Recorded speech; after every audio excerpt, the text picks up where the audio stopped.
한 커다랗고 성대한 교회 앞에서 초라하기 짝이 없는 한 소년이 울고 있습니다.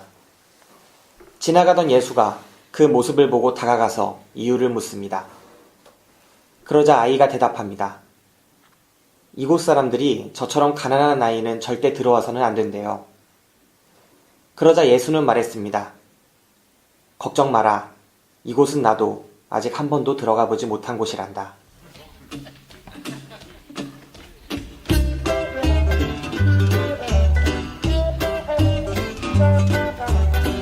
I'm just a desperado, craving you so desperately. As long as I'm at large, my heart's in jeopardy. Gotta have you, would you please apprehend me? I can't stand being free. Keep me in your custody, under lock and key. I'm so tired of running, when it's clear I can't escape these thoughts of you that keep dogging me. Just like a shadow, you know I surrender. If you could guarantee I would be your lifelong captive, take away my liberty. 더 쉽게, 더 즐겁게, 그리고 더. 안녕하세요. 오늘도 따끈따끈한 최신 영화를 특급으로 배송해드립니다. 당일 배송 영화방 김기사 인사드립니다. 인사해주시죠. 예, 정기사 인사드립니다. 네, 오늘 방송은 저희 당일 배송 영화방의 첫 번째 오시는 분이죠. 정기사와 함께 진행하도록 하겠습니다. 정기사 자기소개 한번 해볼까요? 예, 저는 김기사의 이제 중학교 친구로서 동네에서 자주 보이는 그런 자주 보는 친구? 그냥 그 정도? 네, 자기소개를 하니까 왜 나와의 관계를 얘기하고 있어? 관계가 뭐 정기사 어떤 사람이냐고요? 저는 그냥 한 인간인데 네, 뭐 별 다른 건 없고 예, 그냥 정기사입니다. 네, 정기사. 오늘 근데 눈이 와요, 창밖에. 네, 지금 12월에 지금 눈이 오는 어느 날에 우리 둘이서, 남자 둘이서 녹음을 진행하고 있습니다. 기분이 어떻습니까? 눈이 오네요. 별 감흥이 없지? 눈이 오거나 말거나. 아니에요? 저는 감수성이 되게 풍부해서 네. 눈이 오면은 좋습니다. 난 군대 갔다 오고 나서는 눈 오는 게 그렇게 좋더라. 어. 눈이 올 때 펑펑 쏟아졌으면 좋겠어. 아주 그냥. 약간 그 세디스트적인. 네. 아무튼 그렇습니다. 자, 우리 오늘 방송이 당일 배송 영화방의 제 61방으로 나갈 방송입니다. 벌써 60방까지 진행이 됐고 61방으로 엑소시스트 신들과 엑소시스트가 아니구나. 엑소더스. 예. 네, 엑소더스 신들과 왕들이라는 영화를 보고 왔고요. 같이 보고 왔죠. 예. 네, 저희가 신촌 메가박스에서 무려 조조로 보고 왔습니다. 조조로 보고 왔죠. 네. 정기사 조조 평소에 자주 보잖아요. 보통 자주 보는데 그날따라 왠지 조금 힘든 감이 없지 않아 있었어요. 좀 이제 러닝타임이 길기도 했고 한 2시간 반 정도 되나? 그 평소에 조조 보면은 이렇게 피곤하거나 그런 거 없어요? 난 조조 볼 때마다 힘들던데. 아 그래요? 조조 자주 안 보시나요? 네, 전 조조는 자주 안 봐요. 저는 조조를 그냥 주말에 제가 좀 늦잠을 자는 편이라서 늦잠을 좀 안 자고 싶어서 일부러 조조를 딱 이제 선택하는 그런 경우는 좀 있습니다. 네. 제가 조조를 보려면은 영화를 약간 코미디나 액션. 예, 저도 좀 그런 적이 잠을 있는데. 팍팍 깨주는 그런 영화로 봐야 될 것 같아요. 네. 2시간 반짜리 이런 엑소더스 같은 걸 보니까 그러니까 죽겠더라고. 여태까지 2시간 반짜리를 조조에서 본 적이 없는 것 같아요. 생각해보니까. 네, 아무튼 그렇습니다. 네, 저희 정기사와 함께 오늘 방송 진행해 보도록 하겠습니다. 그럼 먼저 첫 번째 코너, 저희 당일 배송 영화방의 이번 주 박스오피스 시간으로 넘어가도록 하죠. 정기사 소개해 주실까요? 1위로는 니마 그 강을 건너지 마오. 니마 그 강을 건너지 마오. 예. 이게 독립영화인데. 그래요? 네, 이게 다큐멘터리 영화예요. 제가 49주차를 좀 참고를 했었는데 네. 이게 오늘 업데이트 된 거죠? 네네. 50주차가. 이때 5위였는데 이번에 1위로 됐네요. 네, 인터스텔라, 그 다음에 엑소더스 이런 큰 영화들이 있는데도 네. 한국의 작은 그런 독립영화라고 할 수 있죠.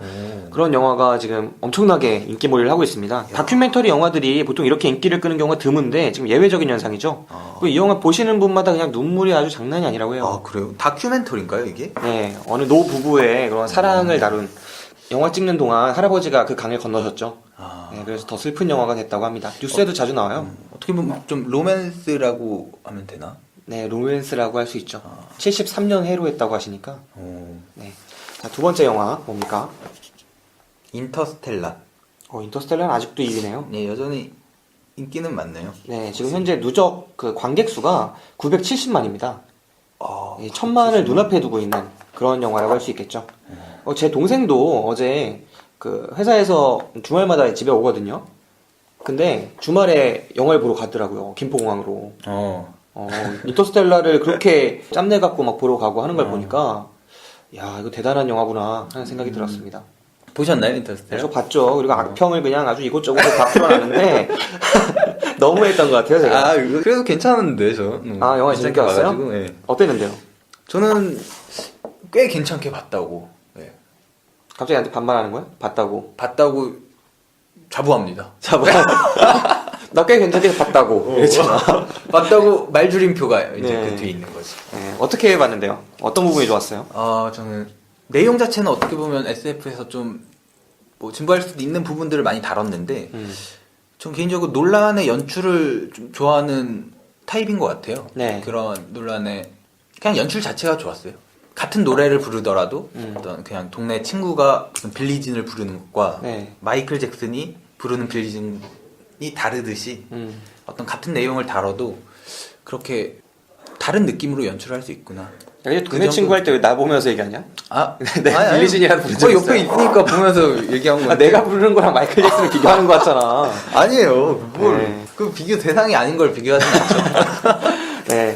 근데 저는 이번에 크리스토퍼 놀란이 촬영 기사가 처음으로 바뀌었어요. 이제 그 그래요? 전작까지는 쭉 같은 감독이 했었는데 네. 촬영 감독이 독립해가지고 이번에 트랜센던스라는 영화를 딱 예, 찍었거든요. 그거는 트랜센던스는. 네. 그래갖고 촬영 감독을 처음으로 바꾸고 찍은 영화입니다. 그렇구나. 네. 그래서 저는 약간 그런 촬영상의 아쉬움도 오히려 드러났어요. 그러니까 전 그 촬영 감독이 찍은 영화 트랜센던스는 완전히 별로였지만 그 촬영 감독의 그 기술적인 면모는 확실히 그 논란 팀에서 상당한 부분을 차지하고 있었던 것 같다라는 생각이 들더라고요. 그러니까 이제까지 모든 작품을 다 같이 했었는데 이번에 처음 빠진 거거든요. 마치 그 오맹달이 빠진 주성치 영화처럼 좀 아쉬움도 느껴졌고, 그다음 이야기 자체가 네, 전에 많이 얘기해 드렸으니까 말은 줄이도록 하겠습니다. 예, 그렇죠. 네. 다음 영화로 넘어갈까요? 엑소더스 신들의 왕들 저희가 네. 봤던 거네요. 제 61방으로 소개해드릴 엑소더스 신들과 왕들이 박스오피스 3위를 차지했습니다. 현재 누적 관객 수가 137만 명. 상당히 그래도 흥행을 하고 있어요. 다음 소개로 넘어갈까요? 사랑에 대한 모든 것. 이 영화 알고 계신가요? 이건 잘 모르겠는데. 사랑에 대한 모든 것. 이 영화가 아마 그 호킹, 스티븐 호킹. 네, 그 사랑 이야기를 그린 영화라고 하는데, 제가 듣기로는 이게 멜로물이 아니라 네. 약간 일대기에 가깝다, 정기 영화에 가깝다 이런 식으로 이야기하시는 분들이 많더라고요. 그래서 워킹 타이틀 12월 영화다라고만 생각하고 가면은 좀 당혹스러운 그런 영화라고 주변에 평을 들었습니다. 이제 막 개봉한 거네. 네. 그 혹시 워킹 타이틀 영화 보신 거 있으세요? 아니요, 좀 잘 모르겠는데. 워킹 타이틀에서 처음 나왔던 게, 가장 인기를 끌었던 게 그 12월에 나왔던 옴니버스 영화 뭐지? 그 스케치북 넘기는 거. 그 옛날에 러브 액츄얼리. 러브 액츄얼리. 러브 액츄얼리가 워킹 타이틀에서 가장 흥행했던 영화고, 그 다음에 작년에도 그 어바웃 타임이라는 영화가 또 흥행을 했었죠. 그래서 이번 영화도 사랑에 대한 모든 것 해가지고 되게 낭만적인 포스터에 위에 이제 워킹 타이틀 제작 이렇게 써놨더라고요. 이제는 워킹 타이틀이라는 그 영국 제작사거든요. 네. 멜로 전문으로 하는 그 제작사의 이름이 하나의 이제 브랜드 파워를 갖게 된 게 아닌가. 네, 새삼 하나의 힘 있는 요즘 이 시대의 최고의 제작사 가운데 하나가 된 것 같아요. 워킹 타이틀. 네. 4위였습니다. 5위로는 러브 로즈. 네. 이 영화 혹시 알고 계세요? 5위 밑으로는 거의 모르겠는데, 전. 5위 러브로즈고요. 6위 한번 소개해 주시죠. 6위 빅매치. 6위가 빅매치예요? 빅매치가 누구 이정재 나오고. 네. 그 보아 씨도 나오고. 신하균 나오고. 네. 이 감독이 최후 감독이에요. 최후 감독하면 고고 70이라는 영화. 예, 저 그거 친거 봤죠. 네. 그 음악도 평소에 하시잖아요. 그 고고 70이라는 영화 어땠어요? 그거 치고 군대에서 봤는데, 네. 군대에서 이제 후임 중 한 명이 그 고고 70이 나오는 주인공인 그 조승우 역할. 네. 그분이 이제 그 후임의 아버지시더라고요. 진짜요? 네. 그래가지고. 아니, 그때 갔다 왔구나. 그런 재미는 있었죠. 그냥 옆에 애가 그 등장인물에 어떤 관계가 있는 사람이다. 뭐 이런 재미? 그 아버지의 연애 얘기 막 이런 거. 네. 약간 찌질한 면도 좀 나오고. 네. 그런 걸 보는 건 느낌 어떨까? 그러게요. 한 번 왔는데 군악대 왔어요. 네. 우리 부대 와가지고 막 이렇게 좀 얘기하시고 그러더라고. 야, 군악대는 그런 것도 있구나. 난 9970이라는 영화가 사실 거의 초창기 록스밴드의 이야기잖아요. 네. 이제 막 공연도 막 열심히 하고 그 당시에 거의 한국의 너바나처럼 인기 끌고 있었던 그 그룹 이름이 뭐죠? 아 뭐지? 네. 거의 아, 초창기 너무- 클럽 뭐 이런 문화를 선도했던 이야기인데 마지막 부분에서 되게 호쾌한 클라이막스가 있었던 걸로 기억합니다. 막 최루탄 까놓고 안에 네. 그랬던 뭐 경찰이랑 싸우는 부분 이런 부분들이 정말 인상적이었던 또 신민아가 예뻤던 그런 영화로 기억합니다. 네. 다음 영화 뽀로로 극장판 눈요정. 뽀로로 극장판 눈요정 어쩌고 저쩌고 하는 네. 영화죠. 이 뽀로로가 거의 초통령 그러잖아요. 네. 초딩들의 대통령, 유통령, 뭐 유딩들의 대통령 이러는데 진짜 한국 박스오피스 7위에 올라왔어요 이번 주에. 상당한 영화입니다. 현재 누적 관객수 83,000명을 동원하고 있는데요. 이 극장 점유율은 정말 상당하다고 합니다. 네, 다음 영화 한번 소개해 주시죠. 다음 하울의 움직이는 성. 이거 뭐 재개봉인가요? 네, 하울의 움직이는 성이 재개봉인데 미야자키 하야오 감독이 이번에 은퇴했잖아요. 네. 사실상 은퇴 선언을 했죠. 하야오 감독 영화들 어떻게 생각하나요? 저는 하야오 감독 영화들 그 분위기 자체 대부분 좋아합니다. 거의 최근에 와서 약간 실망한 감이 없잖아 있는데. 어디부터? 그게 중요할 것 같은데. 뭐 마루미 아리에티 뭐 그쯤부터가 아닐까. 예. 네. 그래도 하울의 움직이는 성은 그래 꽤 괜찮게 봤어요. 저는 실망한 지점이 바로 이 영화부터입니다. 하울의 움직이는 그렇구나. 성. 미야자키 하야오 하면은 딱 손에 꼽는 영화가 그 붉은 돼지. 붉은 돼지. 그 영화를 중학교 1학년 때 우리 반에서 틀어줬었어요. 애들이 멀티미디어 그때 처음 들어와가지고 교실에 서 있고 그랬잖아요. 붉은 돼지 들어있구나. 그 붉은 돼지 이런 거 딱 보면서 로망 있죠. 진짜 이 빨간 남자의 돼지. 로망. 예. 그래서 날지 못하는 돼지는 돼지가 아니라 그러니까 왠지 돼지가 되고 싶고 와 진짜 이 로망을 자극할 줄 아는 그런 낭만성을 자극할 줄 아는 그런 연출자가 아니었나 감독이 아니었나 생각을 많이 했었습니다. 근데 그 슈토리 닮은에 나오는 영화 있잖아요. 그 거의 모든 세계관이 투영됐던 그 월령공주. 월령공주. 네, 그 영화까진 좋았는데 네. 그 영화 이후부터 막 하울부터는 저는 약간 이 사람이 약간 이상하다. 거기에서 약간 있었죠. 근데 저는 하울까지는 그래도 떨어지긴 했지만 그래도 뭐 볼만하다 이 정도였는데. 하울은 그 앞에 한 15분만 보면은 그 오프닝 때문에 그 기억하세요? 그 여자애 구해주잖아요. 예. 남자가. 그러면서 정말 좋은 음악 나오면서 그 거의 하늘 산책하잖아요. 공중을. 막 산책하면서 그 장면이 진짜 이 대작인 거를 생각하게 하는데 후반부에 갑자기 반전 영화로 막 이어지면서 맞아. 좀 소박해졌다 그래야 되나. 네, 좀 얘기가 너무 산으로 간다. 예. 그랬습니다. 9위 퓨리. 퓨리가 뭐지? 퓨리 안 보셨어요? 예, 전 잘 모르겠네요. 네, 브래드 피트의 전쟁 영화거든요. 2014년에 가장 큰 전쟁 영화다 이렇게 광고를 했는데 예상만큼의 흥행 성적을 기록하지 못하고 지금 엑소더스한테도 관객수도 밀리고 완전히 끝났네요 이제. 헝거 게임이랑 같이 개봉했었는데. 네. 전쟁 영화 평소에 좋아하세요? 그렇게 즐겨보는 건 아니에요. 그냥 가끔 괜찮은 거 나오면 한두 편 보고. 네. 12 덕수리 오영재. 덕수리 오영재네요. 네, 독수리 오영재는 아니고 네. 약간 비슷하게 이게 재밌게 가려고 하는 느낌이 있는데 한국 영화예요. 네. 그 아이돌도 한 명 나오고 좀 작은 영화 같던데 별로 관심은 없었습니다. 그게. 네. 이상으로 이번 주 박스오피스 10위까지 소개해드렸습니다. 자, 오늘 방송 당일 배송 영화방 현재 61방을 진행하고 있고요. 61방에서 다룰 영화는 리들리 스콧 감독의 신작이죠. 엑소더스 신들과 왕들입니다.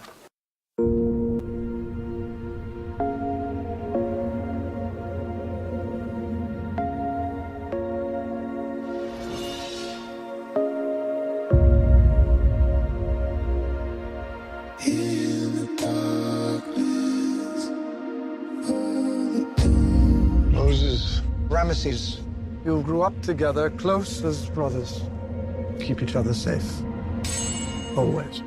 You know something's wrong. You've always felt it. Your parents never told you the truth. What truth? The year of your birth, there was a prophecy that our leader would be born to liberate us. That leader is you, Moses. After 400 years of slavery, things here have become much worse. As your brother, you must set them free. Is that a threat? Yes! I want Moses and his family dead.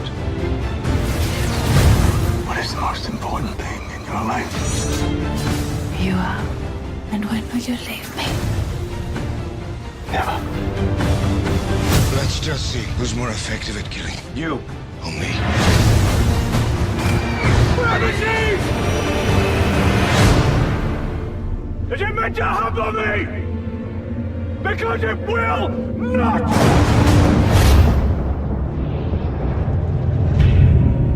I came to tell you something is coming. That is far beyond you and I. This is about Egypt's survival, do you understand? Who has been telling you this?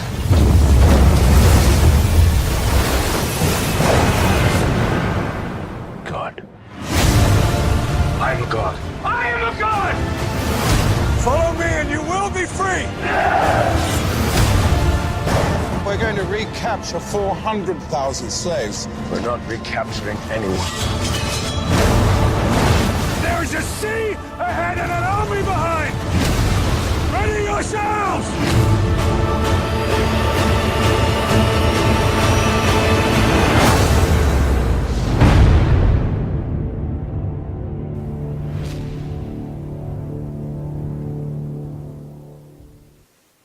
예, 엑소더스 왕들과 신들.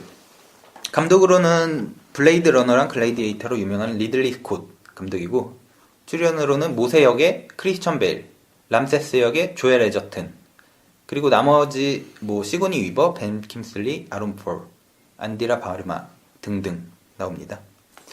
대략적인 내용은 성경의 출애굽기 내용이에요.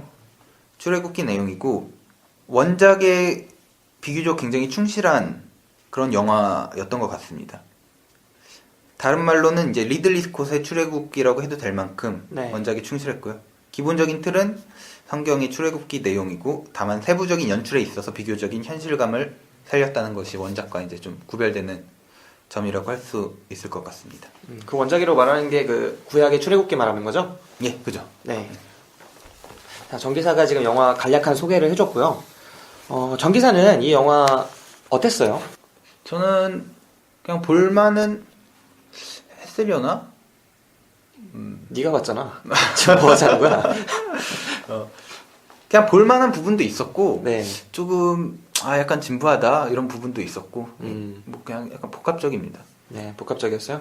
평소에 정기사가 영화를 보고 이 영화 진짜 좋은 영화다 이렇게 생각하는 기준이 있다면 뭔가요? 저는 영상하고 음악 이런 쪽에 많이 영향을 받습니다. 네. 예, 기본적으로 서사가 조금 부족하더라도 전 영상하고 음악을 굉장히 잘 매치하고, 네. 그 어떤 영상미라든지 음악적인 감동을 주면은 네. 그걸 이제 좀 높게 평가하는 편인 것 같더라고요. 약간 자기가 좋아하는 장르나 이런 게 좀 뚜렷한 편인가요? 그래서 이게 영상이랑 음악을 좋아한다면 제가 볼 때는 특정한 장르가 좀 유리하지 않을까 생각이 되는데, 특정한 장르라고 한다면 어떤 예를 들면 SF나 뭐 영상적인 혁신이 많이 있다거나 예, 음악을 SF 웅장하게 때려주는 게 주로 SF 쪽에서 많이 나오잖아요. 예, SF 장르를 좀 주로 선호하는 편이고요. 네. 그렇다고 뭐 드라마 이런 걸로 안 보는 건 아니고, 음. 그런 것도 이제 균형 있게 보는 편입니다. 네. 오늘 엑소더스 신들과 왕들, 저는 이 영화 보면서 가장 기억에 남았던 부분이 처음에, 그러니까 이 영화를 처음 볼 때 사실 팔짱 끼고 보진 않잖아요. 이 영화가 좋을까 나쁠까에 대한 선입견도 없이 들어갔고, 네. 개인적으로는 리들리 스콧 감독에 대해서 약간 우려와 기대가 공존했다고 할까요? 저는 좀 그랬어요.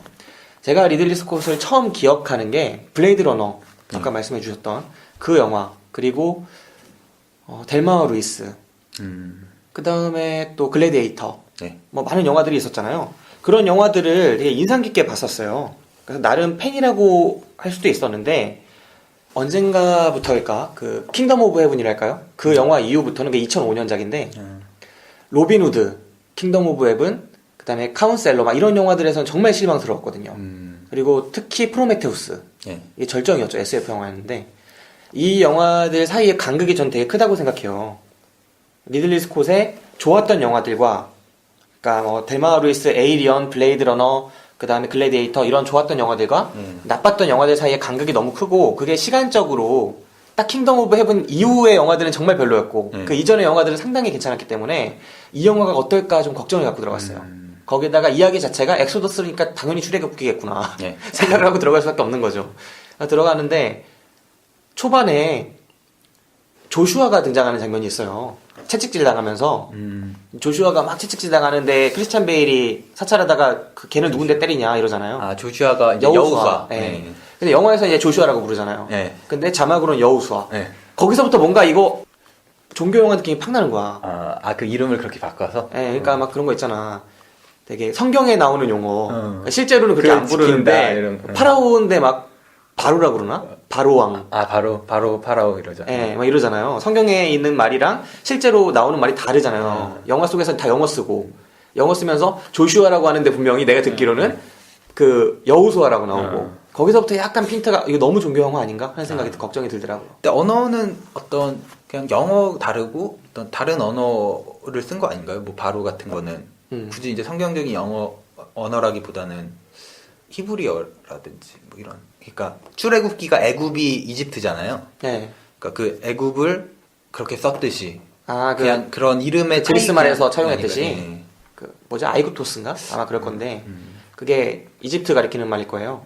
그래서 성경 번역본이 옛날에 라틴어나 뭐 그리스 계통 이쪽에서 가져온 게 많으니까 그쪽 말을 다시 한국어로 번역을 하는데 만약에 자막을 제가 말하는 거는 영화를 처음 볼 때 분명히 조슈아라고 발음을 했는데 영화 속에서 그거를 우리나라에서 또 영화에서 자막을 쓰는데 자막은 왜 여우수아라고 나오냐는 거지. 그럼 이건 성경적으로 쓰고 있는 말을 그대로 한 거기 때문에 영화에 충실했다기보다는 오히려 외부의 그 성경적인 걸 끌어오지 않았느냐. 자막이 네, 자막이. 우리나라에서. 그러니까 난 이게 자막이 완전히 그 기독교도가 한국 같아서 느낌이 안 좋더라고 그때부터 비신자 입장에서. 그래서 거기부터 좀 스트렸어요. 그러면서 영화를 보는데 갑자기 처음에는 스펙타클하니까 좋더라고. 막 전쟁, 히타이트랑 이집트랑 전쟁하잖아요. 이집트에서 가서 히타이트를 터는데 그때 갑자기 람세스가 금장 갑옷 같은 거 입고 가운데서 막 백병전을 하는 거야. 아, 난 그 삼국지 생각이 나더라고. 관도대전 알아요? 관도대전? 전 잘 모르겠어요. 거기서 관우가 알량의 목을 베거든요. 대장기 보고 달려가서 목을 따오는데 장군 하나 목 따면은 옛날 전투가 완전히 끝나요. 그래서 이 영화에서 그렇게 금빛 찬란한 갑옷을 입고 백병전을 하는 장군이 있었다는 게 믿기지가 않는 거예요. 이게 과연 고증이 제대로 된 이 건가? 시절에? 그렇더라고요. 그래서 영화가 진짜 너무 비현실적인 영웅물이 아닌가 하는 생각이 그때부터 막 들었습니다. 정기사 어땠어요? 초반 인상은? 저도 그냥 괜찮은 액션을 네. 느꼈고 기본적으로 CG가 저는 괜찮았다고 보거든요. CG도 초반 부분뿐만 아니라 나중에 이제 어떤 기적들이 일어나고 그러잖아요. 네, 10가지 기적인가? 뭐 10가지 기적이 일어나는데 그때도 뭐 우박이 내리거나 뭐 파리 그런 거 다 CG일 텐데 네. 비교적 좀 애는 쓰는데 이제 자연스럽고 좀 열정적인데 무리가 없지 않았나. 지금 준비한 멘트인데 이거 거의? 좀 한번 써먹어보고 싶었어요. 네, 10가지.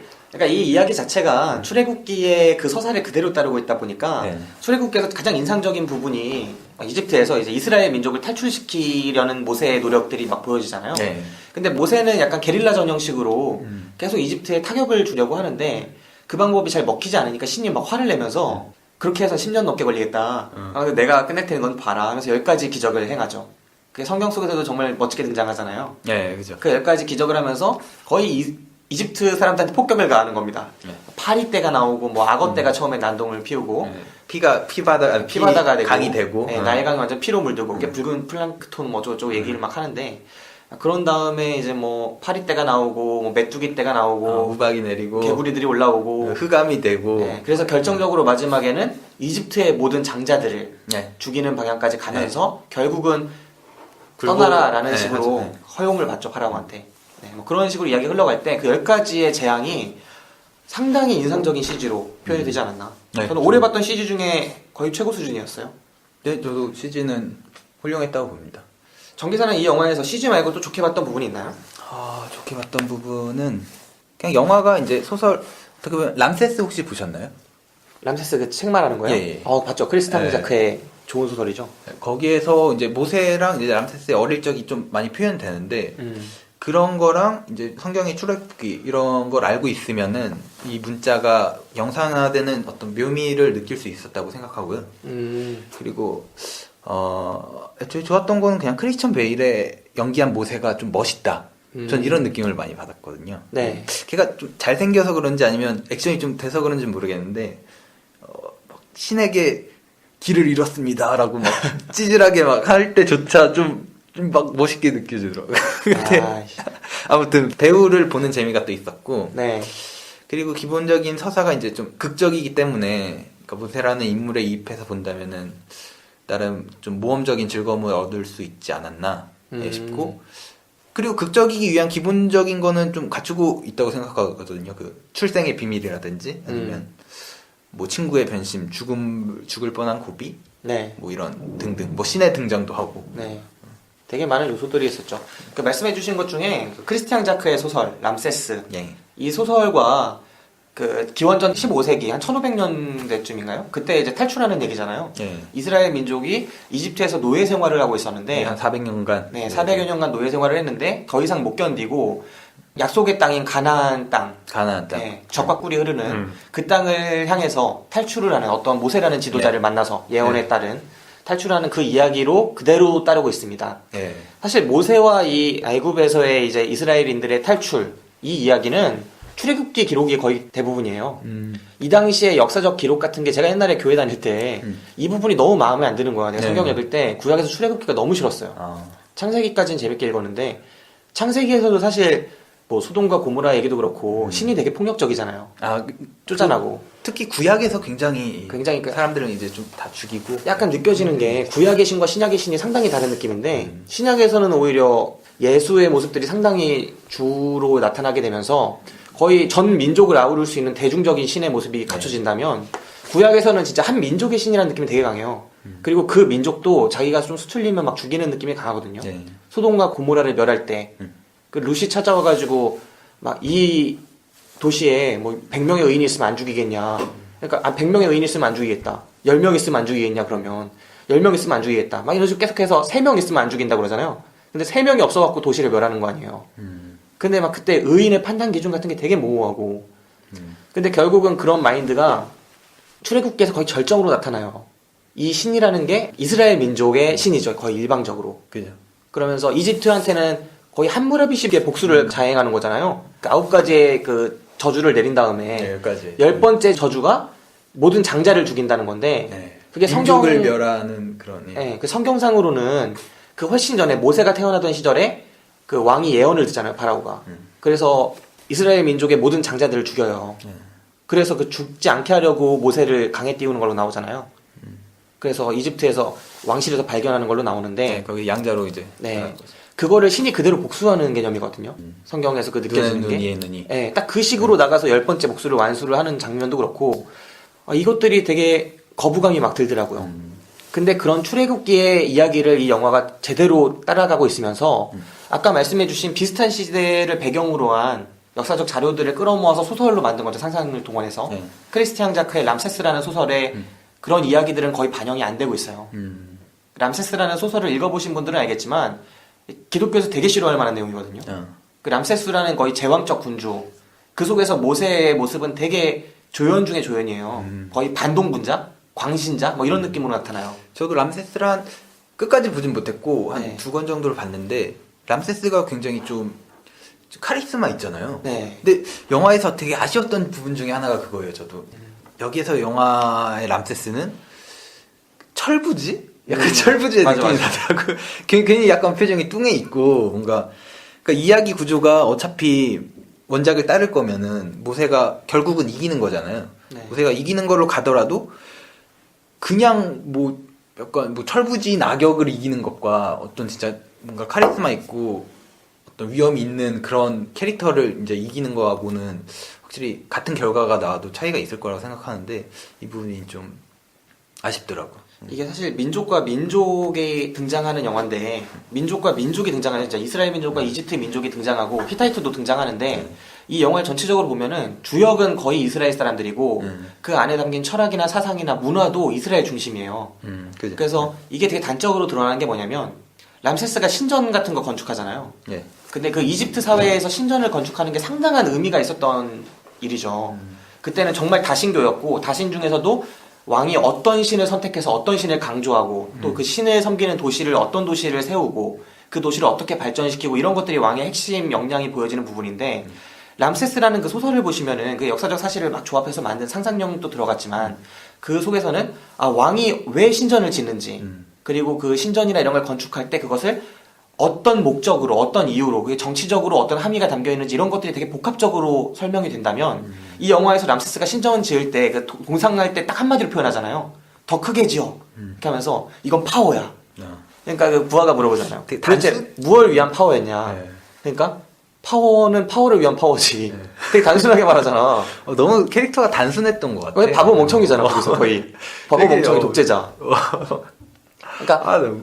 아버지를 넘어서고 싶은 그리고 그 동생인 모세한테 되게 그 위협감을 느끼는 찌질이 왕 그렇게 그려지는데 같은 시대를 배경으로 했던 또 다른 활자 그 창작물인 소설인 그 람세스라는 책에서 그려지는 람세스의 모습은 훨씬 더 다양하고 복합적인 생각을 할 수 있는 인물이었던 네, 거죠. 저도 한 두 권만밖에 안 봤긴 했는데 굉장히 좀 세부적으로 디테일하게 묘사를 하고 그게 훨씬 좋은 것 같은데 아쉽더라. 네, 그게 되게 아쉬웠어요. 그리고 이게 아쉬울 수밖에 없는 이유가 사실 모세가 역사적 기록으로 있는 인물이 아니에요. 성경 외에서는 모세라는 인물을 찾아볼 수가 없어요. 그래서 그 이스라엘인들이 탈출한 게 과연 그런 엑소더스 한 번의 엑소더스에 의한 것이냐 부분적인 계속적인 유출에 의해서 평화적으로 전착한 다음에 밀어내기 시작한 것이냐 이런 것도 역사적으로 고증이 계속되고 있는 부분인데 오직 성경 안에 있는 모세의 이야기 성경을 바탕으로 한 기록물들의 이야기에서 그 모세의 캐릭터를 완전히 차용했음에도 다른 외부적인 캐릭터들을 완전히 찌질화 시킨 거죠. 거의 찌질이화. 그게 너는 되게 폭력적으로 느껴졌어요. 과연 리들리 스콧이라는 그리고 헐리우드라는 그 엄청난 영화 시장이 거의 전 세계로 퍼지는 영화를 만들어내는 건데 그 속에서 그려내는 람세스의 모습이 그래도 되는가? 이거는 거의 1956년에 나왔던 그 10개 있잖아요. 예. 그 세실 드밀이었나? 그 감독이 만들어낸 10개라는 영화에서 율브린너라는 대배우가 그 람세스 역할을 맡아요. 탈턴 헤스턴이 오센을 맡고. 그래서 그 영화 역시 기독교적인 관점에서 그려진 영화긴 하지만 그럼에도 불구하고 람세스의 모습이 이렇게 찌질하진 않거든요. 여기서 마지막에 그 잠 못 이루고 백마 쓰다듬다가 협박당하는 장면 기억나요? 글쎄. 그 말 기르는 데 가가지고 말 쓰다듬다가 칼 딱 겨누잖아요. 말 훔쳐가면서. 예. 거기서 진짜 나는 이 왕이 너무 찌질한 거야. 너 살아 있었어? 막 목숨 구걸하듯이 하잖아. 피 묻으니까 피 닦고 막. 그게 뭐야, 람세스가. 아무튼. 저는 그런 부분이 너무 이 영화가 한쪽에 치우친 영화가 아닌가 하는 생각을 하고 있습니다. 그냥 뭐 원작에 충실했다. 네. 좋게 말하면은 그렇게 볼 수 있고. 네, 원작에 충실한 영화였다고도 볼 수 있고요. 말 그대로 원작에 충실했던 영화라는 점이 이 영화의 가장 큰 특색이지 않을까 싶습니다. 2시간짜리 영화면 장편 영화라고 하잖아요. 그죠, 짧지 않죠. 네, 장편 영화라고 하고 이건 순전 2시간 반인데 이런 2시간 반짜리 영화임에도 인류 역사에 수많은 이야기들이 있는데 활자화된 이야기들이 있는데 절대 2시간짜리 영화 한 편으로 찍어서는 안 되는 이야기를 제가 몇 개만 알고 있어요. 첫 번째 호메로스의 작품들 있잖아요. 네. 일리아스나 뭐 오디세이. 오디세이. 그리고 나관중의 삼국지. 그 다음에 이런 성경의 그 출애굽기. 이게 제가 볼 땐 이런 서사 중에 적어도 인류 문명에서 나오는 서사 중에 단 한 편의 영화를 절대 찍어서는 안 되는 서사예요. 서사와 드라마가 보통은 같이 가지만 서사와 드라마가 찢어지는 부분이 있어요. 가끔 어떤 영화에선. 서사가 너무 크다 보면 드라마는 캐릭터와 그 캐릭터 사이의 조화로운 이야기가 드라마잖아요. 서사는 커다란 사건들과 에피소드들 사이의 그런 전개가 서사고요. 네. 근데 그 서사와 이야기가 드라마가 보통은 함께 가지만 이렇게 커다란 서사를 다룰 때는 보통 서사를 빼먹을 수가 없기 때문에 서사를 다루기 위해서 드라마를 쳐내는 게 보통이에요. 이건 서사는 이제 다 들어갔던 것 같아요. 제가 영화를 보고 출애굽기 한 10장, 12장 정도밖에 안 되더라고, 그 내용이. 네네. 그래서 한번 그냥 훑어봤는데 거기에서 무슨 얘가 어디 산에 가잖아요. 산에서 신을 만나는데 그죠. 거기에서 이렇게 파묻혀가지고 옆에 무슨 나무가 이렇게 불타고 있고 그게 시나이산인가 아마 그럴 텐데. 네, 신의 산 옆에 뭐 떨기나무가 불이 붙어 있는데 불타진 않았다. 네. 이런 표현하고 네. 거기 옆에서 이제 신이 말하는 거하고 막 그런 게 디테일한 표현들이 그대로 가더라고요. 거의 그대로 가고 그리고 그 뭐 기적이 일어나는 순서라거나 네. 다만 이제 얘가 무슨 지팡이를 들고 지팡이를 이렇게 딱 던졌더니 뱀이 되고 막 이런 건 그치. 없었지만 네. 거기 그 부분에서는 이제 현실적으로 좀 가미를 하는 게 좋겠다고 판단했는지 모르겠는데. 네. 아무튼 러닝 타임이 짧지 않고 이게 원작에 충실하다 보니까 어쩔 수 없이 진부한 거는 있는 것 같아요. 되게. 그 서사를 다 반영한 게 정기사 말대로 있는 것 같아요. 그러니까 그 뱀으로 변한다 이런 건 보통 엑소더스 이야기를 다뤘던 크게 보면 10개 그 다음에 뭐 이집트의 왕자라는 애니메이션 있었잖아요. 거기서 다 그려진 거예요. 지팡이도 좀 뱀으로 네. 바뀌고 그리고 막 마술 대결하잖아요. 그 왕궁의 이집트의 마술사들과 모세가 와가지고 서로 마술 대결하고 예, 맞아요. 되게. 막 그런 것들도 되게 보통은 그려지는데 이 영화에서는 그런 사소한 것들은 뺐지만 이 영화에서는 약간 그렇게 그려진 것 같아요. 그러니까 이 기적을 해석하는 어떤 과학자 같은 애들이 있었잖아요. 네네. 걔네들이 이제 이거는 뭐 팔인 어떻게 해서 생겼고 막 무슨 바다의 피는 어떻게 해서 됐다 막 이렇게 계속 설명하는 부분까지. 근데 중간에 이제 그냥 처형을 시키는데 네. 그 성경에서는 거기 얘네도 똑같이 마법을 부렸다 이런 그런 대치로 나오더라고. 그래서 그런 부분들이 서사가 정말 에피소드가 다 나와요. 그래서 마지막에 10개를 산에 올라가서 또 신하고 만나서 새기는 장면이 나오잖아요. 그런 부분에 이르기까지 필수적인 에피소드, 뭐 홍해가 갈라진다거나 막 그런 것들이 다 나오는 거는 똑같은데 드라마가 그 과정에서 정말 많이 잘렸다. 이건 어쩔 수 없는 거죠. 그 드라마까지 끼려면은 거의 4시간, 5시간 돼야 했겠지만 이 영화는 러닝타임상 어쩔 수 없이 드라마를 그렇게 낄 수 없었고 그래서 뺀 게 아닌가 하는 아쉬움이 있었습니다. 그 적벽대전 보셨어요? 오우상 감독의. 아니요, 저는. 그 적벽대전 1, 2로 나왔던 거 알죠? 그 삼국지라는 영화로 안 나오고 적벽대전 1, 2로 나왔어요. 근데 내가 생각할 때 그렇게 나올 수밖에 없었던 이유가 서사가 삼국지를 한 편의 영화로 만약에 한다고 하면 너무 길잖아. 그거는 막 갑자기 인물 등장하고 죽고 막 이러다가 끝나버리겠죠. 드라마 안 나오고. 그럼 사람들이 몰입하고 재미가 없으니까 어쩔 수 없이 적벽대전이라는 하나의 에피소드를 떼왔는데 그것도 너무 큰 거야. 그래서 영화를 2편으로 나눠서 개봉했는데도 그게 받았던 비난이 드라마가 엉망이다라는 얘기를 들었거든요. 근데 이거는 출애굽기 전체를 에피소드를 가져가다 보니까 드라마가 너무나 빈약할 수밖에 없지 않았나. 그 때문에 주변 등장인물인 뭐 네프리테리, 뭐 세티, 십보라 막 이런 애들이 십보라 발음 주의해야겠다. 막 이런 인물들이 너무나 주변 인물처럼 나왔고 심지어 람세스조차도 희생됐다. 그렇게 생각합니다. 그래서 결국엔 서사와 드라마 사이의 중심을 잡지 못한 게 제가 생각할 때는 이 엑소더스 신들과 왕들이라는 영화에서 가장 큰 뭐라고 할까 잘못된 지점이지 않았나, 잘못된 선택이지 않았나. 만약에 드라마에 조금만 더 충실했다면 그 10개라는 영화를 봐도 드라마가 좀 약해요. 근데 그 영화에선 적어도 모세의 생모가 있을 거 아니에요.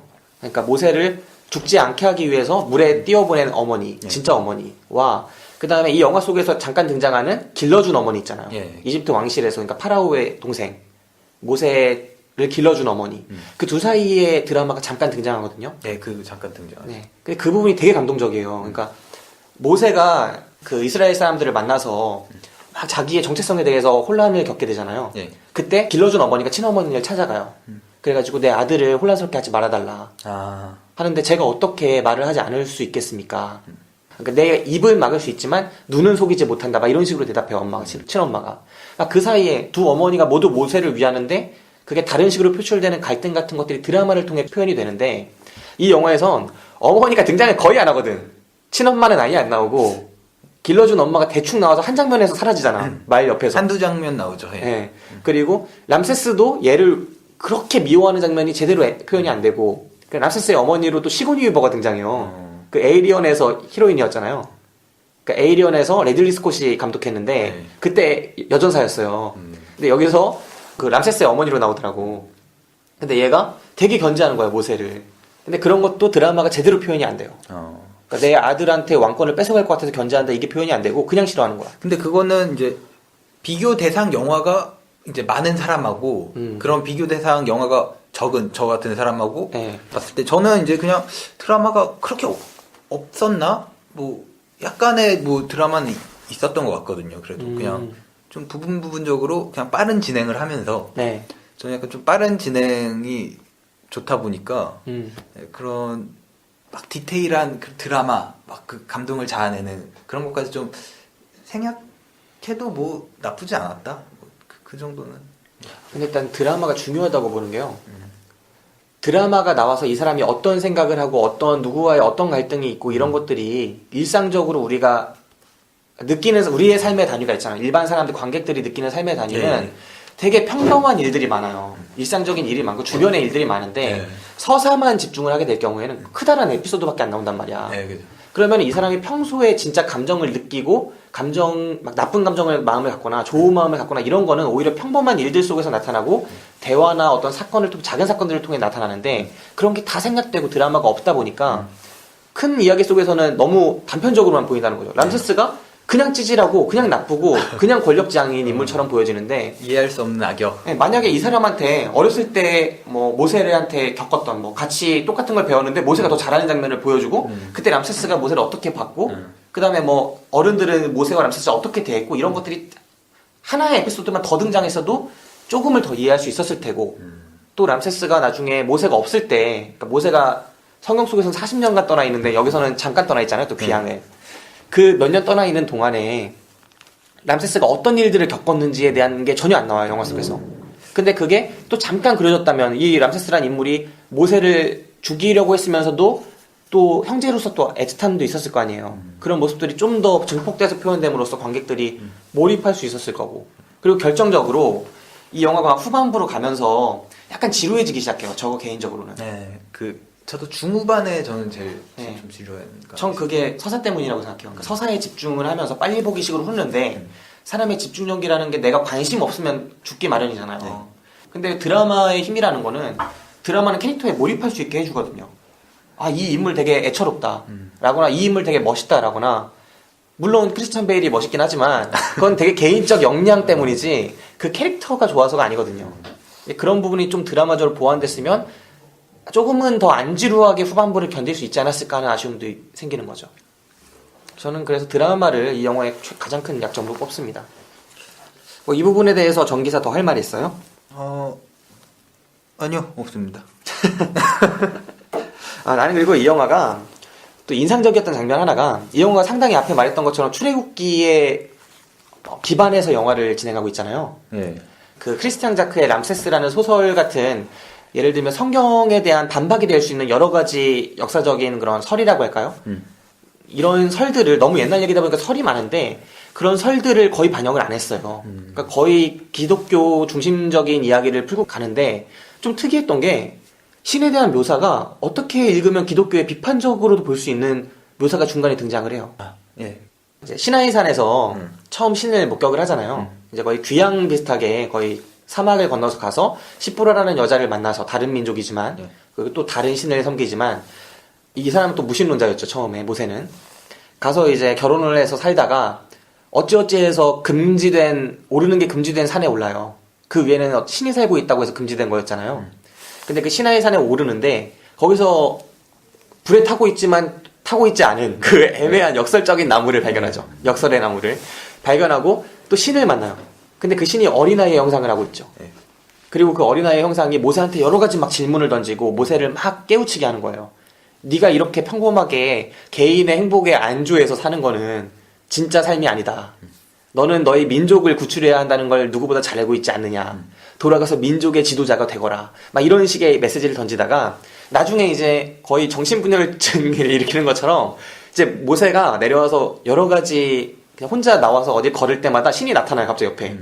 거의 뷰티풀 마인드에서 그 박사가 이제 귀신 보는 것처럼 아니면은 식스센스에서 브루스 윌리스가 이제 보는 것처럼 처음에 이제 그 부인이 네. 당신 머리가 다쳐서 그래요. 막 이렇게 계속 나오고 거기 이제 형이 나오잖아요. 아론이라고. 네. 아론이 모세가 혼자 어디 가서 계속 얘기를 하는데 모세 시점에서 어린아이가 이렇게 나오는데 아론 시점에서는 그냥 혼자 막 이렇게 얘기하는 것처럼 모세가. 거의 그러니까 머리 다쳤다고 봐도 무방한데 어쨌든 여기까지만 보면은 얘가 그냥 신을 보는구나. 얘는 모세는 신을 보는데 나머지 사람들은 신을 볼 수 있는 능력이 없구나라 점으로 여길 수도 있죠. 근데 이제 신의 모습이 상당히 우리가 생각하는 그냥 막연하게 생각하는 그런 신의 모습이 아니에요. 정말 포악하고 뭐랄까요? 정말 괴팍하고 또 오만하고 그런 모습들이 되게 많이 나타나죠. 진짜 폭력적이에요. 신이 그 이스라엘 민족을 탈출시키기 위해서 이집트 사람들을 괴롭히는 그 과정이 너무나 포악하게 등장하고 그 다음에 모세가 신한테 그래서 나는 당신의 방식에 더 이상 동의할 수 없습니다. 그런 식으로 이야기를 하면서 왜 지난 400년간 그러면은 당신은 두고만 봤습니까? 왜 나한테 구하라고 하냐 이거지. 솔직히 모세 입장에서 되게 당연하잖아. 나 무신론자였는데 갑자기 나타나갖고 맨날 나타나서 나 괴롭히고 나보고 구하라 그러고 내 마누라 되게 예쁜 마누라 지금 저쪽에 있는데 왜 나보고 와서 막 이런 거 험난한 일 하라고 하고 자기는 능력도 있으면서 내가 되게 열심히 게릴라전 펼쳤더니 욕하고 막 그게 되냐고 왜 이렇게 막 거의 나쁜 상사들 같잖아. 아 근데 결과적으로 보면 사실 얘가 모세가 굉장히 이제 득템하는 시스템으로 가거든요. 그래, 이게- 처음에도 그래, 우리 영화 보면서 봤잖아. 광야에 버려졌을 때 갑자기 막 이렇게 암살하는 두 명이 나타나더니 자기 완전 이제 말도 다 죽고 말도 죽고 무기도 칼밖에 없고. 칼밖에 없는데 칼 이렇게 숨기고 있다가 갑자기 널 죽이러 왔다 이러니까 이렇게 걔네 죽여고. 사실 걔네 안 왔으면은 그대로 죽는 거였어. 모세. 맞아. 걔네가 살려준 거지. 걔네가 와가지고 말 두 마리 득템하고 어떻게 무기 보면 득템하고. 그 람세스의 자비가 아닐까 그게. 아, 람세스가 아니 신해. 신해? 아 람세스에? 람세스가 이제 람세스 그거니까. 보냈으니까. 그지. 람세스가 딱 죽을 만한 애들. 아 그래서 거기서부터 나는 약간 이 모험적인 재미가 있더라고. 득템하고 네. 그다음에 이제 어디 가가지고 어떤 예쁜 애가 하나 있더라고. 그래. 나는 딱 딱 또 보이더라고. 득템, 또 득템. 딱 보이고 그 딸 중에 이제 7딸 중에 하나 막 네. 해가지고 뭐 연인도 만나고 네. 알콩달콩 그래서 아들 낳고. 아들 낳고 막 되게 막 로맨스도 있었잖아 거기. 네. 이제 거기서 날 득템이 사람 끝나는 게 아니라 시나이산에 올라가면서 신을 보는 능력을 득템하셨습니다 되는 거야. 그러니까 신을 보는 능력도 득템하고 돌아와서 민족을 득템하셨습니다. 이렇게 돌도 잘 던지더라고. 뭐 어디 이렇게 물. 그건 수련, 그러니까 돌 수련을 통해서 던지기 능력을 득템하셨습니다. 이게 되게 빠른 서사가 진행되는 과정에서 모세가 계속 하나씩 얻는 걸 막 보여주는 거잖아. 그 능력이 막 되게 위대해지고. 사실 성경 그 출애굽기 읽어보면 모세가 장난이 아니에요. 거의 만렙이거든 거의. 그러니까 모든 걸 다 하거든. 되게 법률가도 되고 막 사람들이 말 안 듣잖아. 그러니까 그 10계명 막 쓰면서 법률가도 되고 막 애들 지도하면서 막 지도자도 되고 막 여러 가지 행정가도 되고 진짜 대단한 인물처럼 보여져요. 웅병가도 되고 마술사도 되고 막 이 능력들이 처음에 이 영화 시작할 땐 이런 능력이 없는 사람이니까 능력을 만들어주는 거지 중간에 계속 득템을 해요. 이 과정이 진짜 모험적인 재미가 있을 수도 있죠. 근데 저는 좀 아쉬웠던 게 또 얘가 후반부로 가다가 급 늙어요. 홍해 건너고 나서 나홍에 건너와서 시간이 엄청 지난 거죠. 예. 갑자기 그 늙은 모습으로 가는 거야. 그러니까 나는 오히려 이제까지 얘기는 많이 했잖아. 이집트 탈출하는 그 여기는. 그러니까 나는 진짜 궁금한 게 광야 생활. 가나안을 들어가는 모습. 그러니까 이게 거의 엑소더스 한 번에 다 탈출한 걸로 그런 사실을 차용했다 보니까 그러니까 성경에서는 사실이라고 하겠지만 또 역사적으로 볼 때 이건 가설 중에 하나거든요. 그러니까 엑소더스 가설을 차용하다 보니까 그러면은 정복설로 가야 되거든요. 그 가나안 지역이 사실 터키 고원에 살던 히타이트인들하고 그 다음에 이집트 이 강대한 제국하고 사이에 있는 땅이잖아요. 시나이 반도 막 그쪽 반도에 있던 정착민들이 훨씬 더 고급 문화를 영위하고 있는데 철기 문화도 있고 한데 그 사람들을 어떻게 물리치고 이스라엘 민족이 그곳에 정착했는가에 대한 드라마로 이어질 수 있어야 하거든요. 그 부분이 전 더 흥미로울 것 같은데 그 부분은 갑자기 몇십 년 후 하면서 다 땡겨버리고 앞에 탈출하는 얘기 몇 번 했던 얘기만 또 하니까 그게 또 아쉽더라고. 아니 득템하는 과정 이런 것들을 통해서 모세가 되게 강해진 다음에 거기서 어떻게 정착시켰는지 이 민족을 훨씬 약하고 그리고 말도 잘 안 듣는 이 민족을 어떻게 모세라는 뛰어난 지도자가 그곳에 정착시켰는지가 더 궁금했어요. 그 드라마가. 근데 이게 지금 엑소더스의 이야기가 근데 가장 또 인기가 있는 홍해를 이제 일단 건너는 많이 알고 그래요. 홍해 건널 때 쩔더라. 그때는 한 장면을 뽑자면 사실 저는 홍해 건널 때 그때가 아니야. 거기서 일기토. 이기토 쩔지야. 내가 올해 이기토 최고의 이기토 딱 2개 뽑으면은 올 초에 300이라고 있었어요. 300. 네. 그 그리스랑 싸우는 거. 페르시아 애들 넘어서 알죠. 제국의 300. 부활이었나? 네. 그 300에서 그 그리스 연합군 짱이랑 그 다음에 에바 그린이 이제 페르시아 쪽 장군이거든요. 그 배 위에서 이기토라거든. 적토마 같은 거 타고. 그게 비슷한 느낌이 여기서 홍해바다 가운데서 서로 말 돌려가지고 람세스랑 이제 모세랑 이기토라잖아. 근데 칼은 똑같은 칼. 형제 그거 나눴던 칼. 대박이더라 거기서 진짜. 빵 터졌어. 땅이 막 드러난 바다 한복판에서 막 짜잔하고 둘만 이렇게 남잖아. 근데 영화에서 막 일단 신의 개입이 있으니까 그 이야기 자체에서 무슨 데우스 엑스 마키나 막 하는데 그 사실 그냥 이야기 자체니까 아무리 신의 개입을 해도 그게 아니라고 볼 수 있는데 딱 이 장면 그 서로 둘만 이렇게 따로 남는 장면, 이 장면이 진짜 어떤 신 아닌 신의 개입이 아닌가. 이 장면을 만들기 위해서 얼마나 노력을 했나. 사실 이게 말이 안 되잖아. 근데 또 서사적으로 얘네 둘을 또 살려야 되잖아요. 람세스는 나중에 여기에 되게 위대한 지도자가 되고 그리스에. 아, 그리스가 아니라 그 이집트에. 그 다음에 또 이 모세는 이 가나안 애들 탈출시켜서 정착시켜야 되는 임무가 있으니까 둘 다 살려야 돼. 일기토를 시키고 싶은데. 그니까 파도에 둘 다 휩쓸리는데 다 살아. 그 말이 돼? 그 파도에? 람세스가 사나? 람세스 살아요. 마지막에 어떤 반대쪽에 이렇게- 장군 아닌가? 아니에요. 그 쓰러져서 모래밭에서 모래가 얼굴 반에 묻은 채로 일어나가지고 저쪽을 쳐다봐요. 그게 그러니까 람세스예요. 그게 람세스. 네, 람세스예요. 아, 내가 잘못 봤구나. 어떤 장군이 하나 있잖아, 람세스. 네, 좀 부하, 대머리 부하. 비슷한. 그 장군인 줄 알았는데 아니고. 그런 장군한테 이 영화는 드라마를 할애하는 장군이 아니야. 드라마를 할애하는 영화가 아니야. 이 영화. 어쨌든 그런 식으로 나오는 것도 진짜 빵 터지고 영화에 진짜 빵 터진 요소가 있습니다. 진짜 그 빵 터지는 게 딱 처음에 그 두 명이 암살하러 왔을 때부터 야, 진짜 대박이었어. 걔네 안 왔으면 죽었어 모세. 아, 난 그리고 거기 그 연출이 마음에 드는 게 걔가 막 이제 나를 따르라면서 막 애들 다 갖고 뭐 네. 산을 올라가잖아요. 네. 괜히 힘든 길로 가는데 산에 올라가면서 이제 어디 바위 뒤에 숨어가지고 갑자기 길을 잃었습니다. 진짜 양갈래길에서 길 잃어가지고. 근데 그 길 잃은 게 갑자기 이제 화면이 전환이 되면서 뭔가 뜬금없이 네. 그렇게 얘기하는. 아, 약간 개그 코드인지 아니면 영화를 못 만든 건지 이게 헷갈릴 정도야. 이게 너무 자꾸 아니, 나는 근데 보니까. 거기에서 되게 즐거움을 느꼈기 때문에 그 약간 플러스를 주고 싶은. 그래요? 요소. 아, 난 분명히 영화의 완성도에는 상당히 침해가 되는데 웃기더라고 사실. 웃기는 걸 보여주긴 할 수 없더라고. 아, 그런 부분들이 진짜 있었어요. 네. 그다음에 제가 이야기하고 싶었던 것 중에 하나가 이게 사실 어떻게 보면은 되게 뻔한 구성이에요. 일단 캐릭터 자체가 네. 영화에서 캐릭터의 그런 설정 자체를 빼놓고 이야기를 할 수가 없는데 모세와 이제 람세스의 구도는 사실 원래 있는 얘기니까 크게 다르게 설정하기는 어려웠을 거예요. 그 비중은 좀 다르게 설정할 수 있었겠지만 모세와 람세스 그리고 선왕 그리고 선왕의 부인들 그리고 모세를 길러준 선왕의 누이 뭐 이런 캐릭터들 자체가 있는데 이게 약간 전 글래디에이터랑 되게 비슷하더라고요. 글래디에이터 보셨어요? 본지 좀 오래됐는데. 그 영화를 보시면 글래디에이터가 이제 막시무스잖아요. 그 러셀 크로우가 연기한 사람이 막시무스라고 검투사이기 이전에는 장군이었어요. 근데 당대에 로마의 되게 위대한 황제 마르쿠스 아우렐리우스 황제가 지배하던 시절에 거의 아들 같은 개념으로 이쁨을 받던 장군이에요. 근데 왕의 친아들은 다음 황제가 될 그 황태자라고 할까요? 그 사람은 그 호아킨 피닉스가 연기하죠. 호아킨 피닉스가 연기한 코모두스 그 사람이었죠. 근데 걔는 되게 찌질이의 그런 개념이었죠. 그러니까 이 막시무스라는 이 장군을 그 코모두스가 되게 싫어해요. 근데 선왕이 죽죠. 병들어서. 예. 유언을 막 하면서 막사에서 죽어요. 근데 그 유언을 듣고 유지를 받았는데 이 새로 황제 된 애가 너무 막장이라서 그 유지를 실행할 수가 없는 거야. 걔를 도와주고 이 나라를 잘 이끌 수가 없는 거야. 근데 그 구도가 이 영화에 똑같이 반복이 돼요. 람세스가. 파라오가 친아들은 아니지만 거의 양자로 되게 애틋하게 기르던 그 모세한테 많은 것들을 부탁하죠. 얘를 도와주고 내 아들을 도와주고 좀 부족하지만 람세스를 도와라. 근데 람세스가 왕이 되고 모세한테 계속 열등감을 느끼고 불안감을 느끼잖아요. 그러니까 서로 적이 되는 그런 구도. 그리고 또 내쫓기는 구도. 또 내쫓겨서 열심히 수행해가지고 돌아오는 구도. 이런 것들이 상당히 그 리들리 스콧의 기존 소설랑 비슷하다.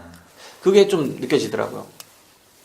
저는 그런 것들에서 약간 이 영화를 출애굽기를 딱 받아들고 영화 감독이 난 이 영화를 좀 어떻게 만들어야겠다라는 생각을 처음에 할 거 아니에요. 거기서 조금 다른 생각을 좀 해볼 수 있지 않았을까. 다른 시도를 캐릭터적으로. 그게 리들리 스콧의 어떤 그냥 갖춰진 틀이라고 해야 되나? 이 리들리 스콧이 옛날에는 그러니까 옛날 영화의 글래디에이터 이전에는 되게 전형적이지 않은 이야기도 많이 만들었다고 생각을 해요. 그 에이리언 시리즈에서 SF의 혁신, 그 다음에 뭐 델마 루이스에서 좀 비판을 받기도 하지만 페미니즘적 요소를 적당히 재미있게 상업적 요소랑 버무린 점. 무엇보다 훌륭했던 블레이드 러너에서의 진짜 저는 루커 하워가 연기했던 그 막 행성 나는 죽기 전에 구해주잖아요. 인간이 적인데 그 해리스 포드를 옥상에서 구해주면서 자기 수명이 다해갈 때 막 읊었던 대사를 잊질 못해요. 그 진짜 멋있었던.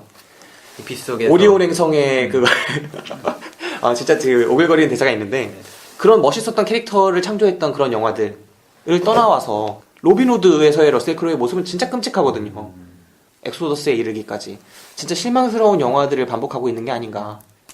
안정권에 들어갔다 그래야 되나 아니면 그 컴포터블 존이라 그래야 되나 그 스스로의 인생에서 그 지점에 있지 않나. 근데 저는 그게 그냥 보는 입장에서 그렇게 막 나쁘지만은 않습니다. 막 무슨 새로운 게 나오고 엄청난 대작이 나오면 훨씬 훌륭하지만 또 한 이 정도면은 그래도 적당하지 않나. 물론 이제 되게 좋아했던 입장에서는 실망할 수 있는데 사실 제가 엄청 좋아했던 건 아닌데 블레이드 러너를 본 이상 안 좋아할 수는 없는 감독이죠. 그러니까 되게 많이 블레이드 실망을 러너는 했지만 전 원작 자체가 워낙 그 틸리 케이디 굉장히 좋아하는 작가이기 때문에 네, 네가 안 좋아할 수가 없겠지. 공상과학의 대부인데. 아 진짜 저는 사실 로빈 훗 볼 때도 엄청나게 실망했거든요. 로빈 훗 보면은 그 러셀 크로우가 로빈 훗으로 나와요. 로빈 훗이 활 거의 안 쏘는 거 아세요? 아 그래요? 그 영화 도끼지만 어떻게 주몽이가 도끼야. 보고 진짜 와 이 씨발. 재밌게 저런 약간 코드 맞을 것 같은데. 아니 로빈 훗이 나 도끼 들고 그렇게 백병전하는 거 처음 봤어. 화를 안 쏴. 새로운데요 이거? 그걸 또 새롭게 보면 새로울 수 있는 엄청 거죠. 실험적이지 않나? 아, 그냥 그 영화도 있고 리들리 스콧이라는 감독이 과연 지향하고 있는 만들고자 하는 영화들이 과연 어떤 것인가 해서 이제 많은 분들이 호불호가 갈릴 수 있겠다 이제는 그런 생각을 해요.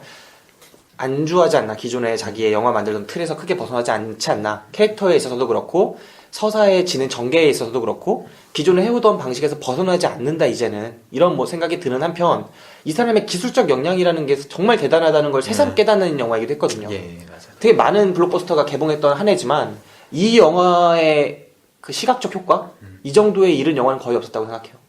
이거를 큰 화면에서 본다면 진짜 끝내주겠구나라는 장면들이 많았고 이게 드라마랑 결합해서 진짜 증폭돼서 나한테 다가올 때는 손에 땀 흘리면서 볼 수 있는 장면도 있었겠구나. 예를 들면 일기토 장면 같은 거. 진짜 좀만 더 내가 걔한테 몰입한 상태였으면 죽었을 거야. 아마 그때.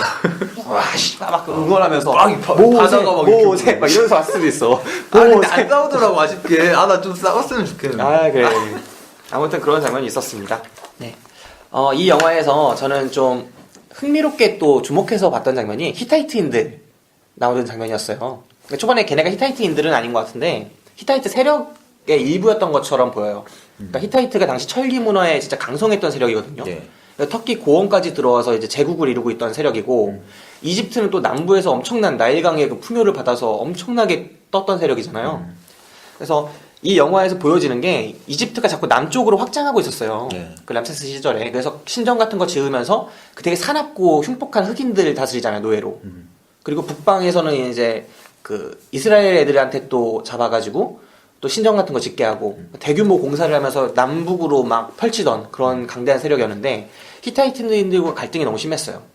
그래서 히타이트인들이 자꾸 쳐들어오려 하니까 람세스가 먼저 선제 공격을 하는 장면이 나오거든요. 예. 근데 그게 절벽과 절벽 사이에서 이집트가 진짜 유명하잖아요. 전차부대가. 그 전차부대를 이끌고 가가지고 히타이트인들의 기습해서 거의 백병전을 벌이는 장면이 되게 스펙타클하게 그려져요. 그 장면 기억나요? 초반 네. 부분에. 천막 막 치고 살고 있는데 갑자기 진짜 전차부대가 들어가서 다 부수고 막 싸우잖아. 그 장면들이 좀 더 임팩트 있게 히타이트인들의 그런 무기나 전법 이런 것들을 좀 영상화시켜서 표현을 했다면 진짜 재밌었겠다. 근데 그 모습이 너무 또 전 좀 난잡한 느낌이 좀 받았거든요. 약간 그런 부분에서는 오히려 초반 부분은 액션은 저는 주목하지는 않았었어요. 그럼 그 CG랑 이제 후반부 산에서 막 전차 몰고 할 때? 네, 산에 전차 몰고 뭐 핵심은 이제 홍해에서 쫙 네. 바다 오는 거. 난 그 전차 몰고 갈 때도 진짜 웃겼던 게 내가 너한테 그 차대라고 그랬잖아 주차할 때 더 왼쪽 했잖아. 그 전차를 그 보통 후방에서 이제 달려오면 추돌하니까 안전거리를 보통 확보하고 가잖아. 근데 거기서 바로바로 가도 그렇게 빨리 가는데 그 좁은 길에서 엄청 급했나? 그러면서 라이트로 자꾸 붙으라고 라이트 막 이러잖아. 더 오른쪽 그때 또 한 번 막 겹쳐가지고 무너지면서 막 도로 자체가 떨어지는 거야. 그런 것들이 진짜 인상적이더라고요. 야 이거 진짜 CG가 죽이는구나. 산이 무너지는 그 산사태 느낌이 확실히 영상적인 스케일이 꽤 컸던 영화인 것 같아요. 네, 리들리 스콧의 장점, 딱 그 시각적인 효과, 그 부분은 진짜 잘 살린 영화지 않았나 생각을 해봅니다. 영화는 아까 말씀드린 것처럼 이제 출애굽을 해서 10개를 새길 때까지 그 이야기를 담고 있고요. 그 사이에서 영상적인 혁신, 그리고 서사적으로 빠뜨리지 않고 출애굽기를 빨리 보는 듯한, 그러니까 말 그대로 리들리 스콧판 출애굽기 빨리 읽기 이 정도 될까요? 그 정도의 영화라고 보시면 될 것 같습니다. 새로운 시각이라거나 이런 것들은 종교적인 해석이라거나 이런 것들은 많이 등장하는 영화가 아니에요. 그냥 딱 기본을 한다고 보면 되죠. 네, 이 영화를 어떤 분들은 종교 영화라고 하실 수도 있겠지만 저는 오히려 이 영화를 다 보고 난 입장에선 이건 종교 영화도 뭣도 아니다. 그냥 출애굽기 빨리 읽기다. 네, 그 자체를 종교 영화라고 보려면 신학적인 새로운 해석이라거나 깊이 있는 부분이 들어가야 하거든요.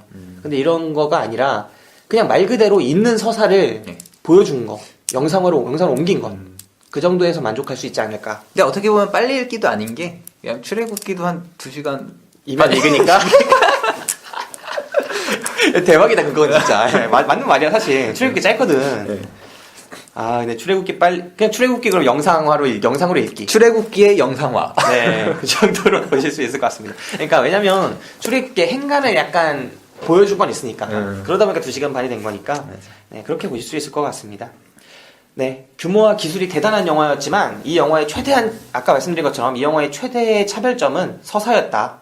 엑소더스라는 영화가 다루고 있는 서사 자체가 역사적인 사실이라고 믿기에는 좀 역사학계에서는 논쟁이 분분한 지점이 많아요.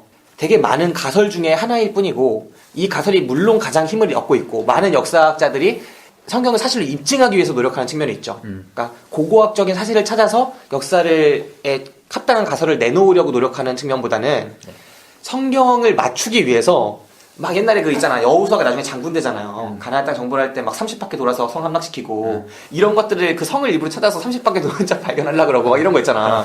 성이 그래서 무너지는 적 보면은 얘네가 있다 이런 거 막 하려고 노력하고 이런 측면이 있어서 뭐랄까 역사적으로 되게 논쟁점이 많은 부분이 있습니다. 하지만 이 시대가 너무나 옛날이고 고고학적으로도 무엇이 사실이다라고 찾지 못하는 지점이 많기 때문에 그냥 영화를 보시는 분들은 불편하게 생각하지 마시고 이건 성경적인 해석이다라고만 생각하시면 좋을 것 같아요. 이걸 역사적 사실로 믿어서도 곤란하고 또 반대쪽만 믿어서도 곤란하고 이 영화를 보시면 다른 뭐 크리스티앙 자크의 람세스라거나 관련 역사 책들도 많고 뭐 이스라엘 관련 책들도 이스라엘 민족이 어디로부터 왔는가 뭐 이런 책들도 그런 책들도 좀 관련해서 읽어보시면 정말 흥미롭게 보실 수 있지 않을까 생각을 해봅니다. 이 영화 마지막으로 이야기를 제가 하고 싶은 거는요. 올 한 해 있잖아요. 2014년. 네. 2014년이 정말 사극의 해였어요. 사극. 네, 한국에서도 사극의 해였고 미국에서도 사극의 해였습니다. 한국에서 뭐 영린, 명량, 군도. 네, 해적은 사극이라고 좀 그렇지. 그 다음에 이제 뭐 상의원 좀 있으면 개봉하고 되게 많은 사극들이 있었는데 헐리우드에서도 올해 초에 아까 말씀드린 300제국의 부활, 폼페이, 헤라클레스 뭐 더 비긴즈, 그다음 허큘리스 그리고 그 영화가 있었죠. 노아 네. 있었죠. 그래서 2014년을 통틀어보면 사극의 해였는데 그 중에서도 2014년을 헐리우드 기준으로 본다면 노아로 시작해서 모세로 끝난다. 이렇게 봐도 무방한 것 같아요. 노아. 그리고 아까 말씀드린 올해 개봉했던 헐리우드 사극들을 보면은 300제국의 부활은 이제 그리스 얘기하지 않습니까? 폼페이는 로마 시절 얘기예요. 그러니까 그리스 로마 문명과 이제 기독교 문명 그 두 가지가 서구 사회의 두 가지 축이라고 볼 수 있을 텐데 그 두 가지 축을 올 한 해 헐리우드이 집중적으로 영화를 했거든요. 이 부분을 어떻게 생각할 수 있을까?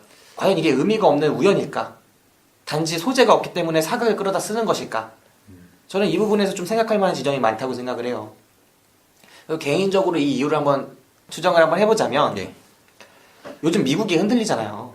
미국이 좀 후달리고 미국의 과거의 영광 이런 것들로부터 더 이상 자기의 힘을 찾기 어렵고 경제적, 정치적으로 많이 혼란스럽고 내부에서도 인종 갈등이나 사회적 갈등 문제가 폭발하고 있고 경제적 갈등이라거나 또 외부에선 중국이 부상하고 또 시리아 쪽이나 이라크 쪽이나 또 이스라엘 쪽이나 여러 가지 분쟁이 있는데 미국이 제대로 된 영향력을 보여주지 못하고 있고 그런 부분에서 옛날에 그들의 서구 사회의 원류라고 할 수 있었던 그 시대의 영웅서사들을 다시금 제작하고 있는 게 아닌가. 그리스가 페르시아를 물리쳤던 것, 외부의 도전을 물리쳤던 것, 떠오르던 제국의 도전을, 그리고 이집트의 그런 억압으로부터 이들이 탈출해서 승리를 거뒀던 것, 그리고 헤라클레스나 허큘리스, 둘 다 헤라클레스죠. 헤라클레스의 그런 대영웅의 이야기를 또 그려내는 것, 그 리더십을 보여주는 것, 이런 것들이 이유 없이 만들어지는 건 아니다. 전체적인 커다란 알고리즘 속에 있다라고 저는 개인적으로 한번 생각을 해봅니다. 여기까지 오늘 제가 드리고 싶었던 엑소더스를 보고 느꼈던 이야기들을 다 드렸어요. 또 하나 생각나는데 제목이 또 엑소더스 신들과 왕들이잖아. 네, 신들과. 야, 왜 신들이 나오냐? 그러니까 왜 왕들이고. 나는 신들일까? 그 신 하나잖아. 하나가 나오는데. 그리고 왕도 따지면 하나잖아. 모세를 또 왕으로 보는 건가? 그런가? 그러니까 왕은 그 파라오들만 나오고 신은 유일신만 나와. 근데 이 영화가 신들과 왕들이라는 제목이 저를 약간 끌어들였던 거는 그 당시에 이 다신교적인 세계관을 이 영화가 얼마나 녹였을까를 궁금했던 건데 다신교적인 세계관 거의 안 나오거든요. 네. 그러니까 신 거의 이제 그 이집트 쪽은 미신으로 나오고, 그치. 그 모세 쪽은 진짜 신으로 나오고. 그죠. 그러니까. 그래서 엄청 재밌었을 것 같아. 만약에 이집트 신이 다 나오는 거야. 이쪽 애처럼. 그래서 이쪽에서도 막 마법 쓰고 타이탄 막 룩소르 신전에서 마법 신 대결. 걸어가서 막 난 세티다 이러면서 막 쏘고 막 대결하면은 되게 재밌을 것 같지 않아? 신들의 대결. 그 신들이 싸우고 또 왕들이 싸우는 거야. 모세가 이제 제왕 된 다음에. 아, 되게 재밌었을 것 같은데 이제 그런 파격 시도하면 거의 축출되겠죠? 할리우드에서. 안 나오겠죠. 네, 궁금하더라고요. 그리고 마지막에 또 토니 스코한테 바친다고 해서 또 감동에 또 호소하더라고. 얼마 전에 죽은 건가? 2년쯤 된 것 같아요. 그때 되게 아쉬워했었는데 토니 스콧을 내가 되게 좋아했어요. 헐리우드 하면 우리가 느끼는 그 느낌을 토니 스콧이 다 형성했다고 해도 과언이 아니에요. 혹시 보신 영화 있으세요? 아니요, 전 이번에 알았어요. 탑건 아니면은 뭐였을까? 크림슨 타이드, 잘 모를 것 같아요. 에너미 스테이트. 진짜 명작들이 많아요. 보면은 토니 스콧 영화들 중에서 진짜 지금 생각나는 것만 해도 또 그 덴젤 워싱턴 나와서 다코타 패닝 지켜주는 영화에 뭐였지? 또 있었어요. 그 토니 스콧 영화들이 있었는데 그런 토니 스콧과 리들리 스콧이 헐리우드를 진짜 대표하는 감독 가운데 한두 명이었는데 동생인 토니 스콧이 죽고 나서 자살이었잖아요. 이 사람이 카운셀러 찍을 때 그런 아쉬움들이 마지막 자막에 딱 형제가 느껴지더라고요. 형제. 그거 하기로 하지 않았나요? 할 거예요. 지금 합시다. 좋았던 배우, 몹쓸 배우 얘기하려고 하는 거죠? 자, 전기사. 먼저 좋았던 배우 한번 뽑아볼까요? 좋았던 배우는 전 이제 크리스천 베일. 크리스천 베일. 네, 크리스천 베일. 모세 역할의 크리스천 베일이었는데 어땠어요? 아까도 말했듯이 딱 보면은 잘생겼고 또 액션도 좀 돼가지고 칼도 좀 휘두를 줄 알고 그래 액션 되더라고. 그리고 그 배우 그 캐릭터 자체보다는 어떤 배우 자체가 나를 좀 몰입할 수 있게 만든 그 정도의 역량이 있지 않았나 크리스천 베일이. 그 배우의 힘만으로도 너를 끌어들 수 있는. 네, 전 크리스천 베일이 모세가 막 이렇게 수염도 나고 나중에 그랬는데도 뭔가 어떤 멋이 느껴지더라고. 진짜 지금 헐리우드를 짊어지고 가는 대표적인 남자 배우 가운데 한 명이죠. 아까도 저희가 잠깐 얘기를 나눴지만 그 휴잭맨, 그 다음에 로버트 다우니 주니어, 그 다음에 크리스천 베일. 이 세 명이 거의 영웅이잖아요. 히어로. 배트맨, 그죠? 아이언맨, 울버린. 어. 이 세 명이서 지금 헐리우드를 대표하는 남자 배우들이 아닌가. 전 배트맨을 제일 좋아하는 것 같아요. 배트맨을. 나는 아이언맨. 아이언맨. 다 부수는 게 좋아. 빠! 다 부수는 게 좋아. 그리고 부자가 좋아. 부자. 예쁜 애들도 많이 나와. 그러니까 내가 아이언맨을 좋아하는 이유는 아이언맨이 가장 예쁜 여자들이 많이 나와요. 진짜. 배트맨은 살짝 약간 아니야. 배트맨은 약간 색깔이 있어, 여자들이. 혼란스러운 게 있지. 그리고 배트맨은 너무 암울해요. 그 아버지에 대한 트라우마를, 물론 아이언맨도 못 극복하지만, 배트맨은 너무 그거에. 아이언맨이 좀 갇혀있어. 쾌활하지, 어떤 면에서. 그거 제일 답답한 게, 배트맨은 맨날 저스티스 하는데, 저스티스가 뭔지 한 번도 얘기를 안 해줘. 고뇌. 그러니까 고뇌를 위한 고뇌야, 그냥. 그 고담시 너무 암울하고, 나 같으면 이주했다. 전 그래서 배트맨이 좋은 것 같아요. 그런 좀 우유부단함 이런 거. 그래요? 약간 어두운 거 좋아하는구나. 나 밝은 거 좋아. 네, 그렇습니다. 저는 좋았던 배우를 한 명 꼽자면, 저는 십보라. 십보라? 네. 나는 그게 좀 이쁘더라고. 십보라가 부인? 부인. 그 문신한 여자 있잖아요. 근데 그 여자가 나와서 하는 얘기가 되게 절절하게 와닿았어요. 분량이 크지 않음에도 불구하고 네. 드라마를 되게 잘 살리더라고요. 그러니까 떠나지 말라. 떠나지 말라라고 하면서 아내와 자식을 버리는 가장이 어디 있나요? 이렇게 막 눈물로 호소하고 또 찾아와서 내 아이를 혼란스럽게 하지 말아달라. 왜 자꾸 신에 대해서 내 종교에 대해서 이야기를 하잖아요. 서로 종교가 다른 사람들끼리 나의 종교를 그렇게 침해하지 말아달라는 식으로 여러 번 호소하기도 하고 그 장면이 많은 분량이 아니었음에도 불구하고 정말 내면적인 그런 갈등, 그들과의 갈등을 잘 살려냈어요. 그 배우 한 명의 역량으로. 그런 부분이 있었어요. 그리고 얘 되게 예뻐.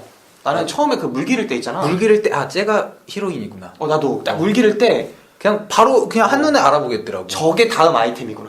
그게 딱 느껴지더라고. 내가 지금 말 2마리 얻었고 활과 화살 얻었잖아. 그 다음에 10보라구나. 네, 진짜 매력적이었어요. 맞아요. 그 장면 때문에 저는 10보라를 꼽습니다. 자, 이제 몫을 빼고 시간으로 넘어가죠. 몹쓸 배우. 전기사 누굴 뽑을 거예요?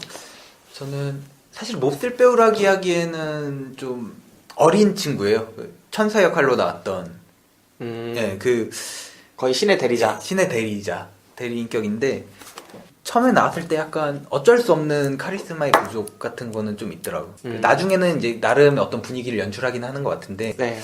그런 면에서 약간의 몰입을 방해한 요소 중에 하나가 아니었을까.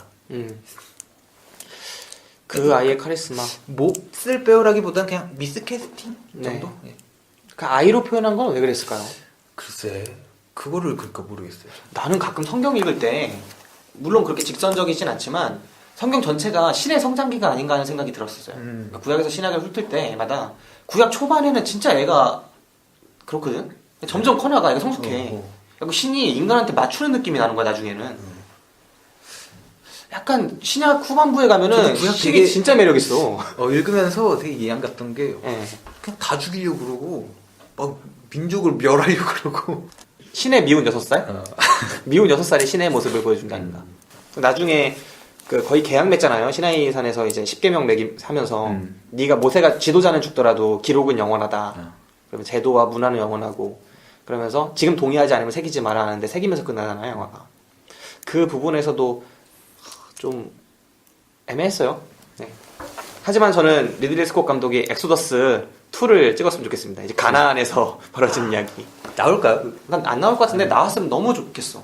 그 부분이 진짜 사실 논쟁점이거든. 지금 팔레스타인도 얘기도 문제도 심각하고 그 부분이 되게 궁금한데 아무도 이렇게 도전적인 영화를 찍진 않은 것 같아요. 종교와 관련해서 다 안전하게만 하고. 아무튼 저는 몫을 배우를 뽑아보자면 전 사실 갈등했어요. 그 람세스도 좀 불만이었거든. 네, 저도 약간- 조엘 에저튼이 진짜 불만이었는데 또 시고니 위버도 불만이었어. 시곤이 입어. 그 조엘 에저튼 엄마로 나오는 람세스 엄마로 나오는.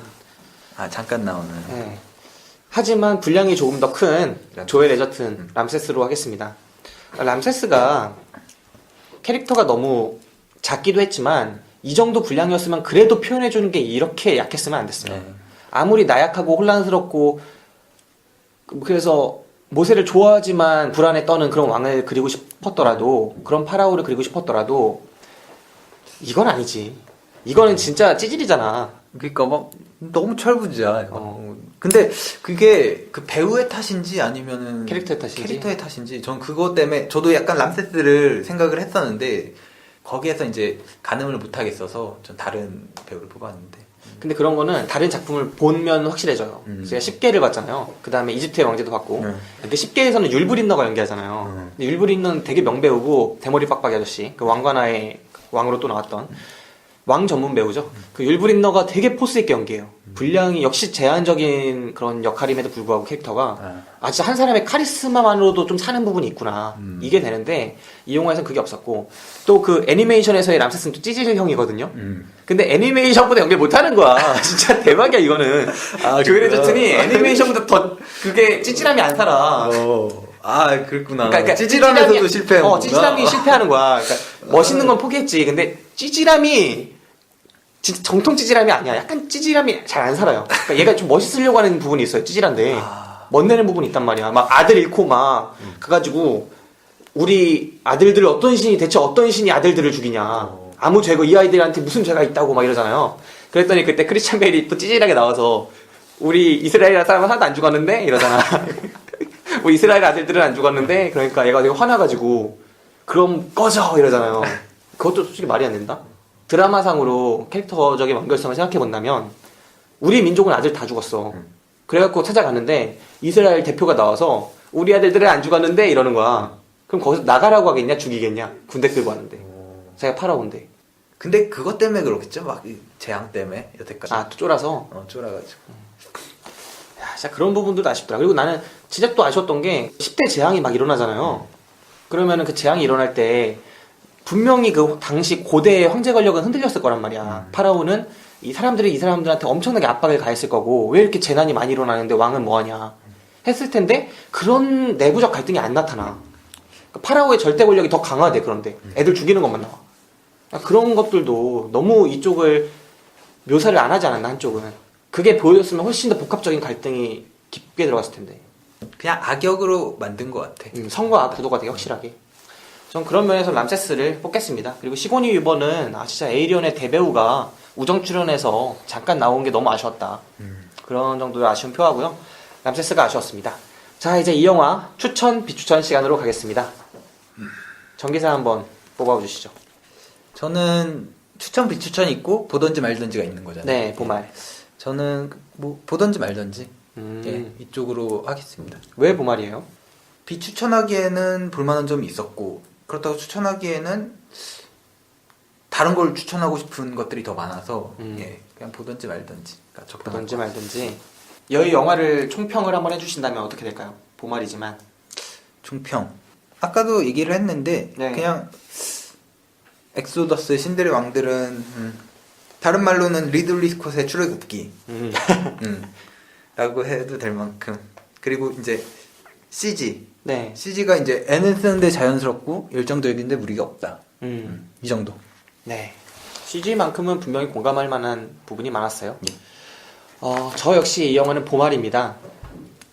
제가 이 영화를 기사를 썼거든요. 어제 썼어요, 어제. 예. 어제 썼는데 오늘 또 일명 간 거야. 내가 두 번째로 일명 갔어요. 오. 엑소더스 신들과 왕들. 이거의 제목을 제가 뭐라고 썼냐면 서사의 웅장함과 드라마의 빈약함. 이렇게 썼습니다. 딱 이 말이 적합할 것 같아요. 서사는 정말 웅장했고 드라마는 빈약했어요. 그리고 이 제목을 좀 길게 쓸 수 있었다면 제가 그 다음에 표현하고 싶었던 게 CG였어요. CG와 캐릭터였는데 CG는 또 훌륭했고 캐릭터는 미흡했다. 이 부분들을 표현하고 싶습니다.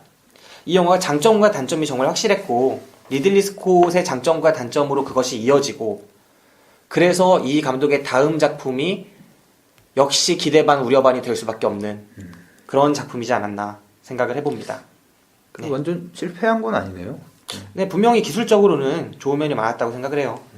그리고 그 신의 표현 자체가 어떻게든 됐다는 자체에서 의미를 찾아볼 수 있죠. 제가 기독교인은 아니지만 기독교 안에 개신교나 천주교 이런 것들이 있는 거잖아요. 기독교 믿으시는 분들이 이 영화를 보고서 생각할 지점이 없는 영화였냐 하면 그것도 아니라고 생각해요. 내가 만약에 기독교도였다면, 그리고 옛날엔 기독교 다닌 적이 있으니까 구약이란 어떤 의미일까? 그리고 기독교인들에게 있어서 신이란 어떤 존재일까? 이런 부분들에 대해서 조금 생각해 볼 수 있는 계기를 제공하지 않았을까 싶어요. 영화가 네. 그런 기독교인 사람들. 왜냐면 성경을 읽어보시면 알겠지만 성경에서 상당 부분에서 신이 정말 우리가 지금 이 세계에서 옳은 가치관이다, 옳은 덕목이다라고 생각하는 덕목들과 괴리되어 있는 부분이 되게 많아요. 그 신이. 우리가 볼 때는 이 정도면 범죄 수준 아닌가 싶은 걸 막 하고 그런 모습이 되게 편협한 거 아닌가, 오만한 거 아닌가, 독단적인 거 아닌가 그런 것들을 신이 하거든요. 근데 또 어떤 부분에서 신이 정말 위대한 것처럼 보이기도 하고 그래서 그 신이란 존재에 대해서 적어도 기독교를 믿는 사람들이라면, 신앙을 갖고 있는 사람들이라면 내가 믿고 있는 신은 어떤 존재일까에 대해서 생각해 볼 수 있는 그런 계기가 됐을 것 같아요. 동시에 구약이라는 게, 구약이 사실은 그 한 민족의 신이라는 개념이 강한 챕터잖아요. 구약 전체가. 특히 출애굽기는 그게 되게 단적으로 드러나는 거고 그 부분에서 나는 다른 민족인데 내게 있어서 이 구약이라는 경전은 어떤 의미일까? 라는 걸 또 생각해 볼 수 있는 계기를 제공할 만한 그런 장이지 않을까 생각을 해봅니다. 네. 여기까지 오늘 영화 이야기를 해보도록 하겠습니다. 지금까지 당일 배송 영화방 제61방 엑소더스 신들과 왕들이었고요. 요즘엔 진짜 부재 많이 다네요. 영화 뒤에 이게. 그러게 끄트머리가. 부재 안 달린 게 오히려 적게 느껴질 정도로. 네, 진짜 생각나는 부재 있어요? 생각나는 부재 뭐 더블 달콤한 악몽 이런 것도 있었고. 그건 뭐야? 나 처음 들어본다. 더블 안 보셨어요? 올해 개봉한 영화예요? 올해 개봉한 건데. 무슨 영화예요? 나 처음 들어본다. 이게 도스토옙스키의 악령인가? 그거를 음. 어떤 모티브로 만드는 영화라고 하는데 누군 나와요? 재밌게 봤어요 저는. 누구 나옵니까? 제가 그거를 리뷰를 안 써가지고 음. 기억이 잘 안 나는데 그냥 인상 깊게 봤거든요. 네. 그 정도만. 저도 그거 생각나는 게 이제 군도.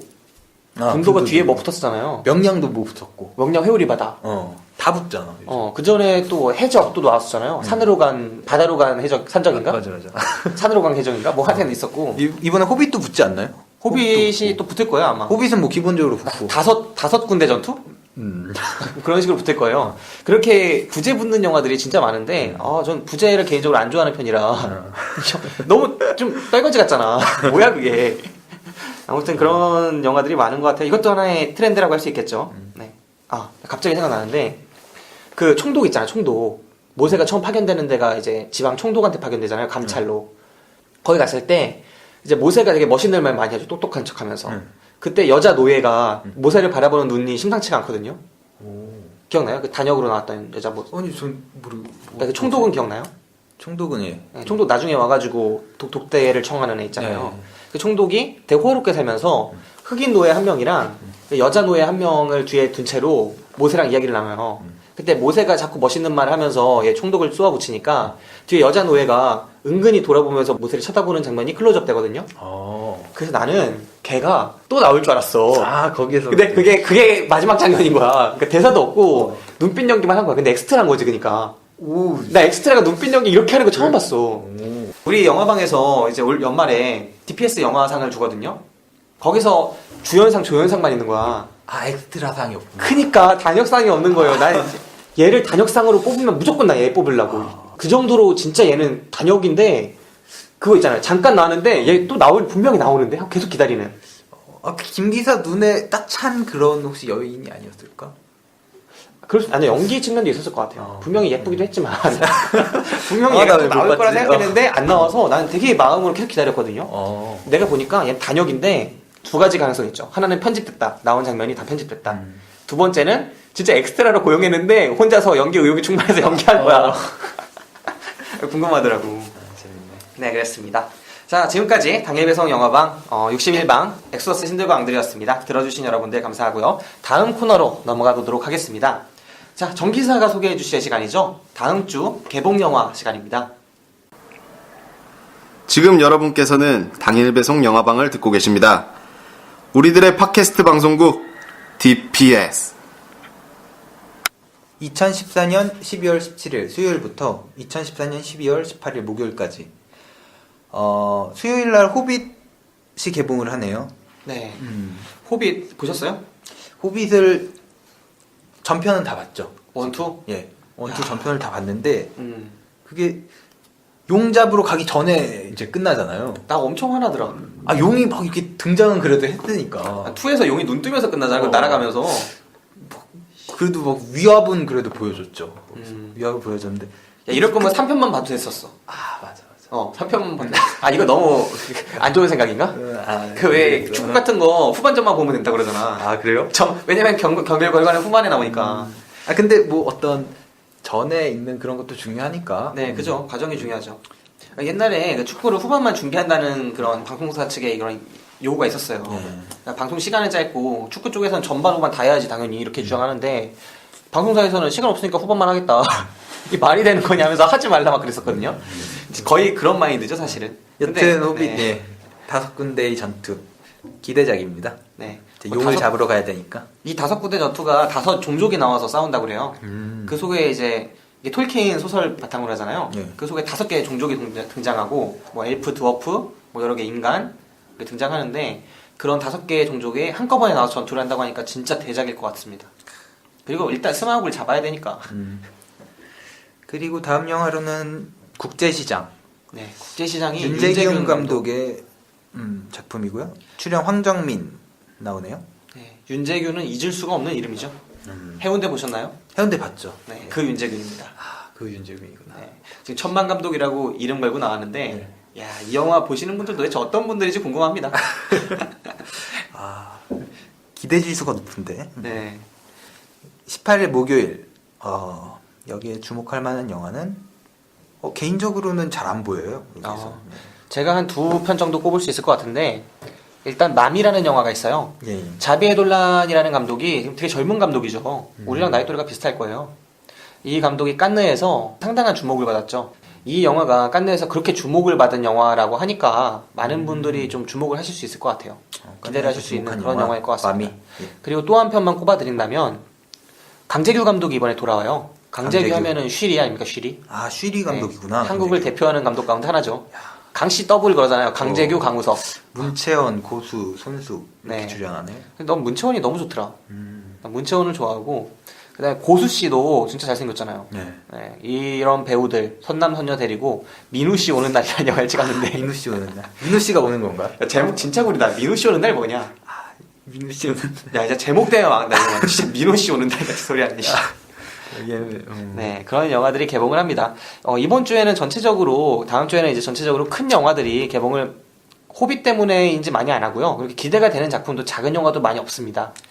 결국은 이제 니마 그강을 건너지 마오 그리고 인터스텔라, 네. 호빗 이렇게 3강 구도가 이어지지 않을까.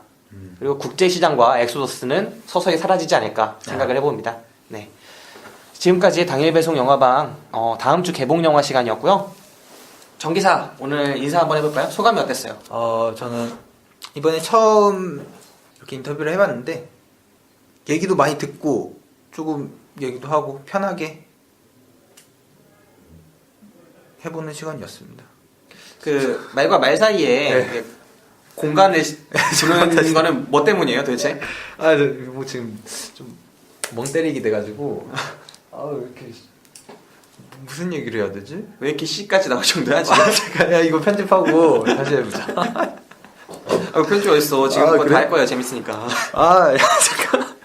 갑자기 왜 그래요? 갑자기 금 멍 때리네? 그래? 너 사람이 나 말하면서 멍 때리는 거 처음 봤어.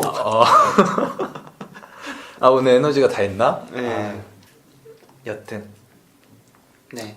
올해가 가기 전에 영화 호빗 말고 또 보고 싶은 영화가 있다면 뭐 있어요? 호빗 말고는 지금은 호빗밖에 없는 것 같아요. 지금. 전기사가 제가 오늘 전기사를 부르면서 좀 기대했던 게 올해 영화를 정말 많이 봤잖아요.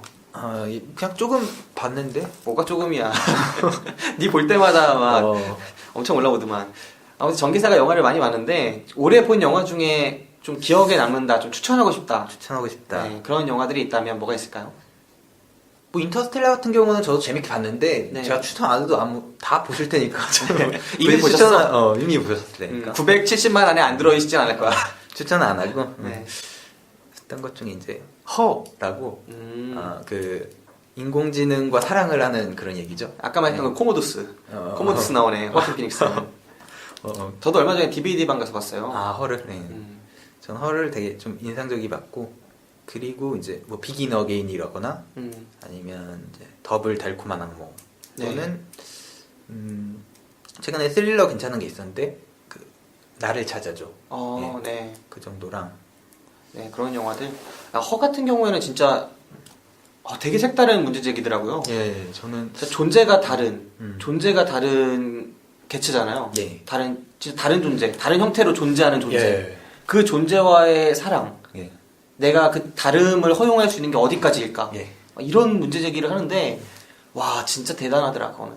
그게 또 OST를 잘 썼어. 그래가지고 나는 네. 그것도 괜찮았고 OST를 쓰는 방식이 음. 얘가 작곡을 해요. 시리 같은 애가 음. 거기 그 주인공이랑 이렇게 같이 지내면서 네. 내가 너랑 사진은 찍을 수가 없다. 이 기억을 남기는 매개체인 그 대표적인 매개체잖아요, 사진이. 근데 얘가 실제로 존재하지 않기 때문에 서로 이렇게 막 껴안고 사진을 찍을 수는 없는데 내가 오늘 이 순간을 기억하기 위해서 음악을 만들어 봤다 하면서 음악을 들려주잖아요. 야, 너 되게 폭력적이다.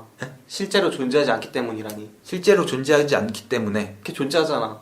그러니까 이게 걔는 내가 볼 때 존재하는 애야. 그러니까 영역이 다른 거야. 우리의 세계가 옛날에는 3차원 이 실제 공간만 있었는데 지금 요즘에는 이제 인터넷 가상 세계도 실존 세계잖아. 아니 지금 폭력적이란 말에 제가 실제로 존재하지 야, 너 않다라는 걔가 요한슨이 들으면 얼마나 슬펐겠어. 말을 한 게 그러니까 좀 이제 타인을 배려한 말이었고 저는 실제한다고 생각하죠. 전 지금 허를 보고 제 허를 이제 추천한 이유 중 하나가 그거 하기로 하지 않았나요? 올해 영화 2편? 그 중에 하나가 이제 헌데 네. 그 이유 중 하나가 이제 저의 어떤 행동 패턴을 약간 바꿔 놓은 영화 중에 하나이기 때문에 전 허를 추천하거든요. 너 행동패 너 실이랑 헤어해. 나 진짜 깜짝 놀랐어. 너 요즘 행동 패턴이 약간 비슷하잖아. 실이 많이. 아니 뭐 집에서 안 나오는 게 시리 때문이에요? 그게 아니라 시리가 굉장히 스마트하고 네. 그래가지고 저는 굉장히 좋아하는 친구고 그날을 이루고 이제 좀 저는 개인적으로 사귀기로 했으니까 참 좋아합니다. 네. 허라는 영화. 저도 되게 좋게 본 영화고요. 뭐 다른 영화들도 본 영화들은 되게 인상적인 영화가 많네요. 나를 찾아줘도 한번 얘기를 나눴었고 저희가. 네, 좋은 영화들이 있었습니다. 정기사의 추천 영화 시간 되시면 한번 보시고요. 네, 오늘 정기사와 마지막은 아니죠. 다음에 또 나올 수도 있으니까. 네, 정기사 나와주셔서 감사했습니다. 네, 김 기사 불러주셔서 감사했습니다. 네, 지금까지 들어주신 여러분들께 또 감사를 드리고요. 마지막 남은 12월 진짜 불태워버리시기 바랍니다. 회사에서 불태우시든 직장에서 불태우시든 뭐 집에서 불태우시든 친구들 만나서 불태우시든 12월 진짜 기억에 남는 달이 되었으면 좋겠어요. 그럼 지금까지 김기사와 정기사였습니다. 감사합니다. 감사합니다.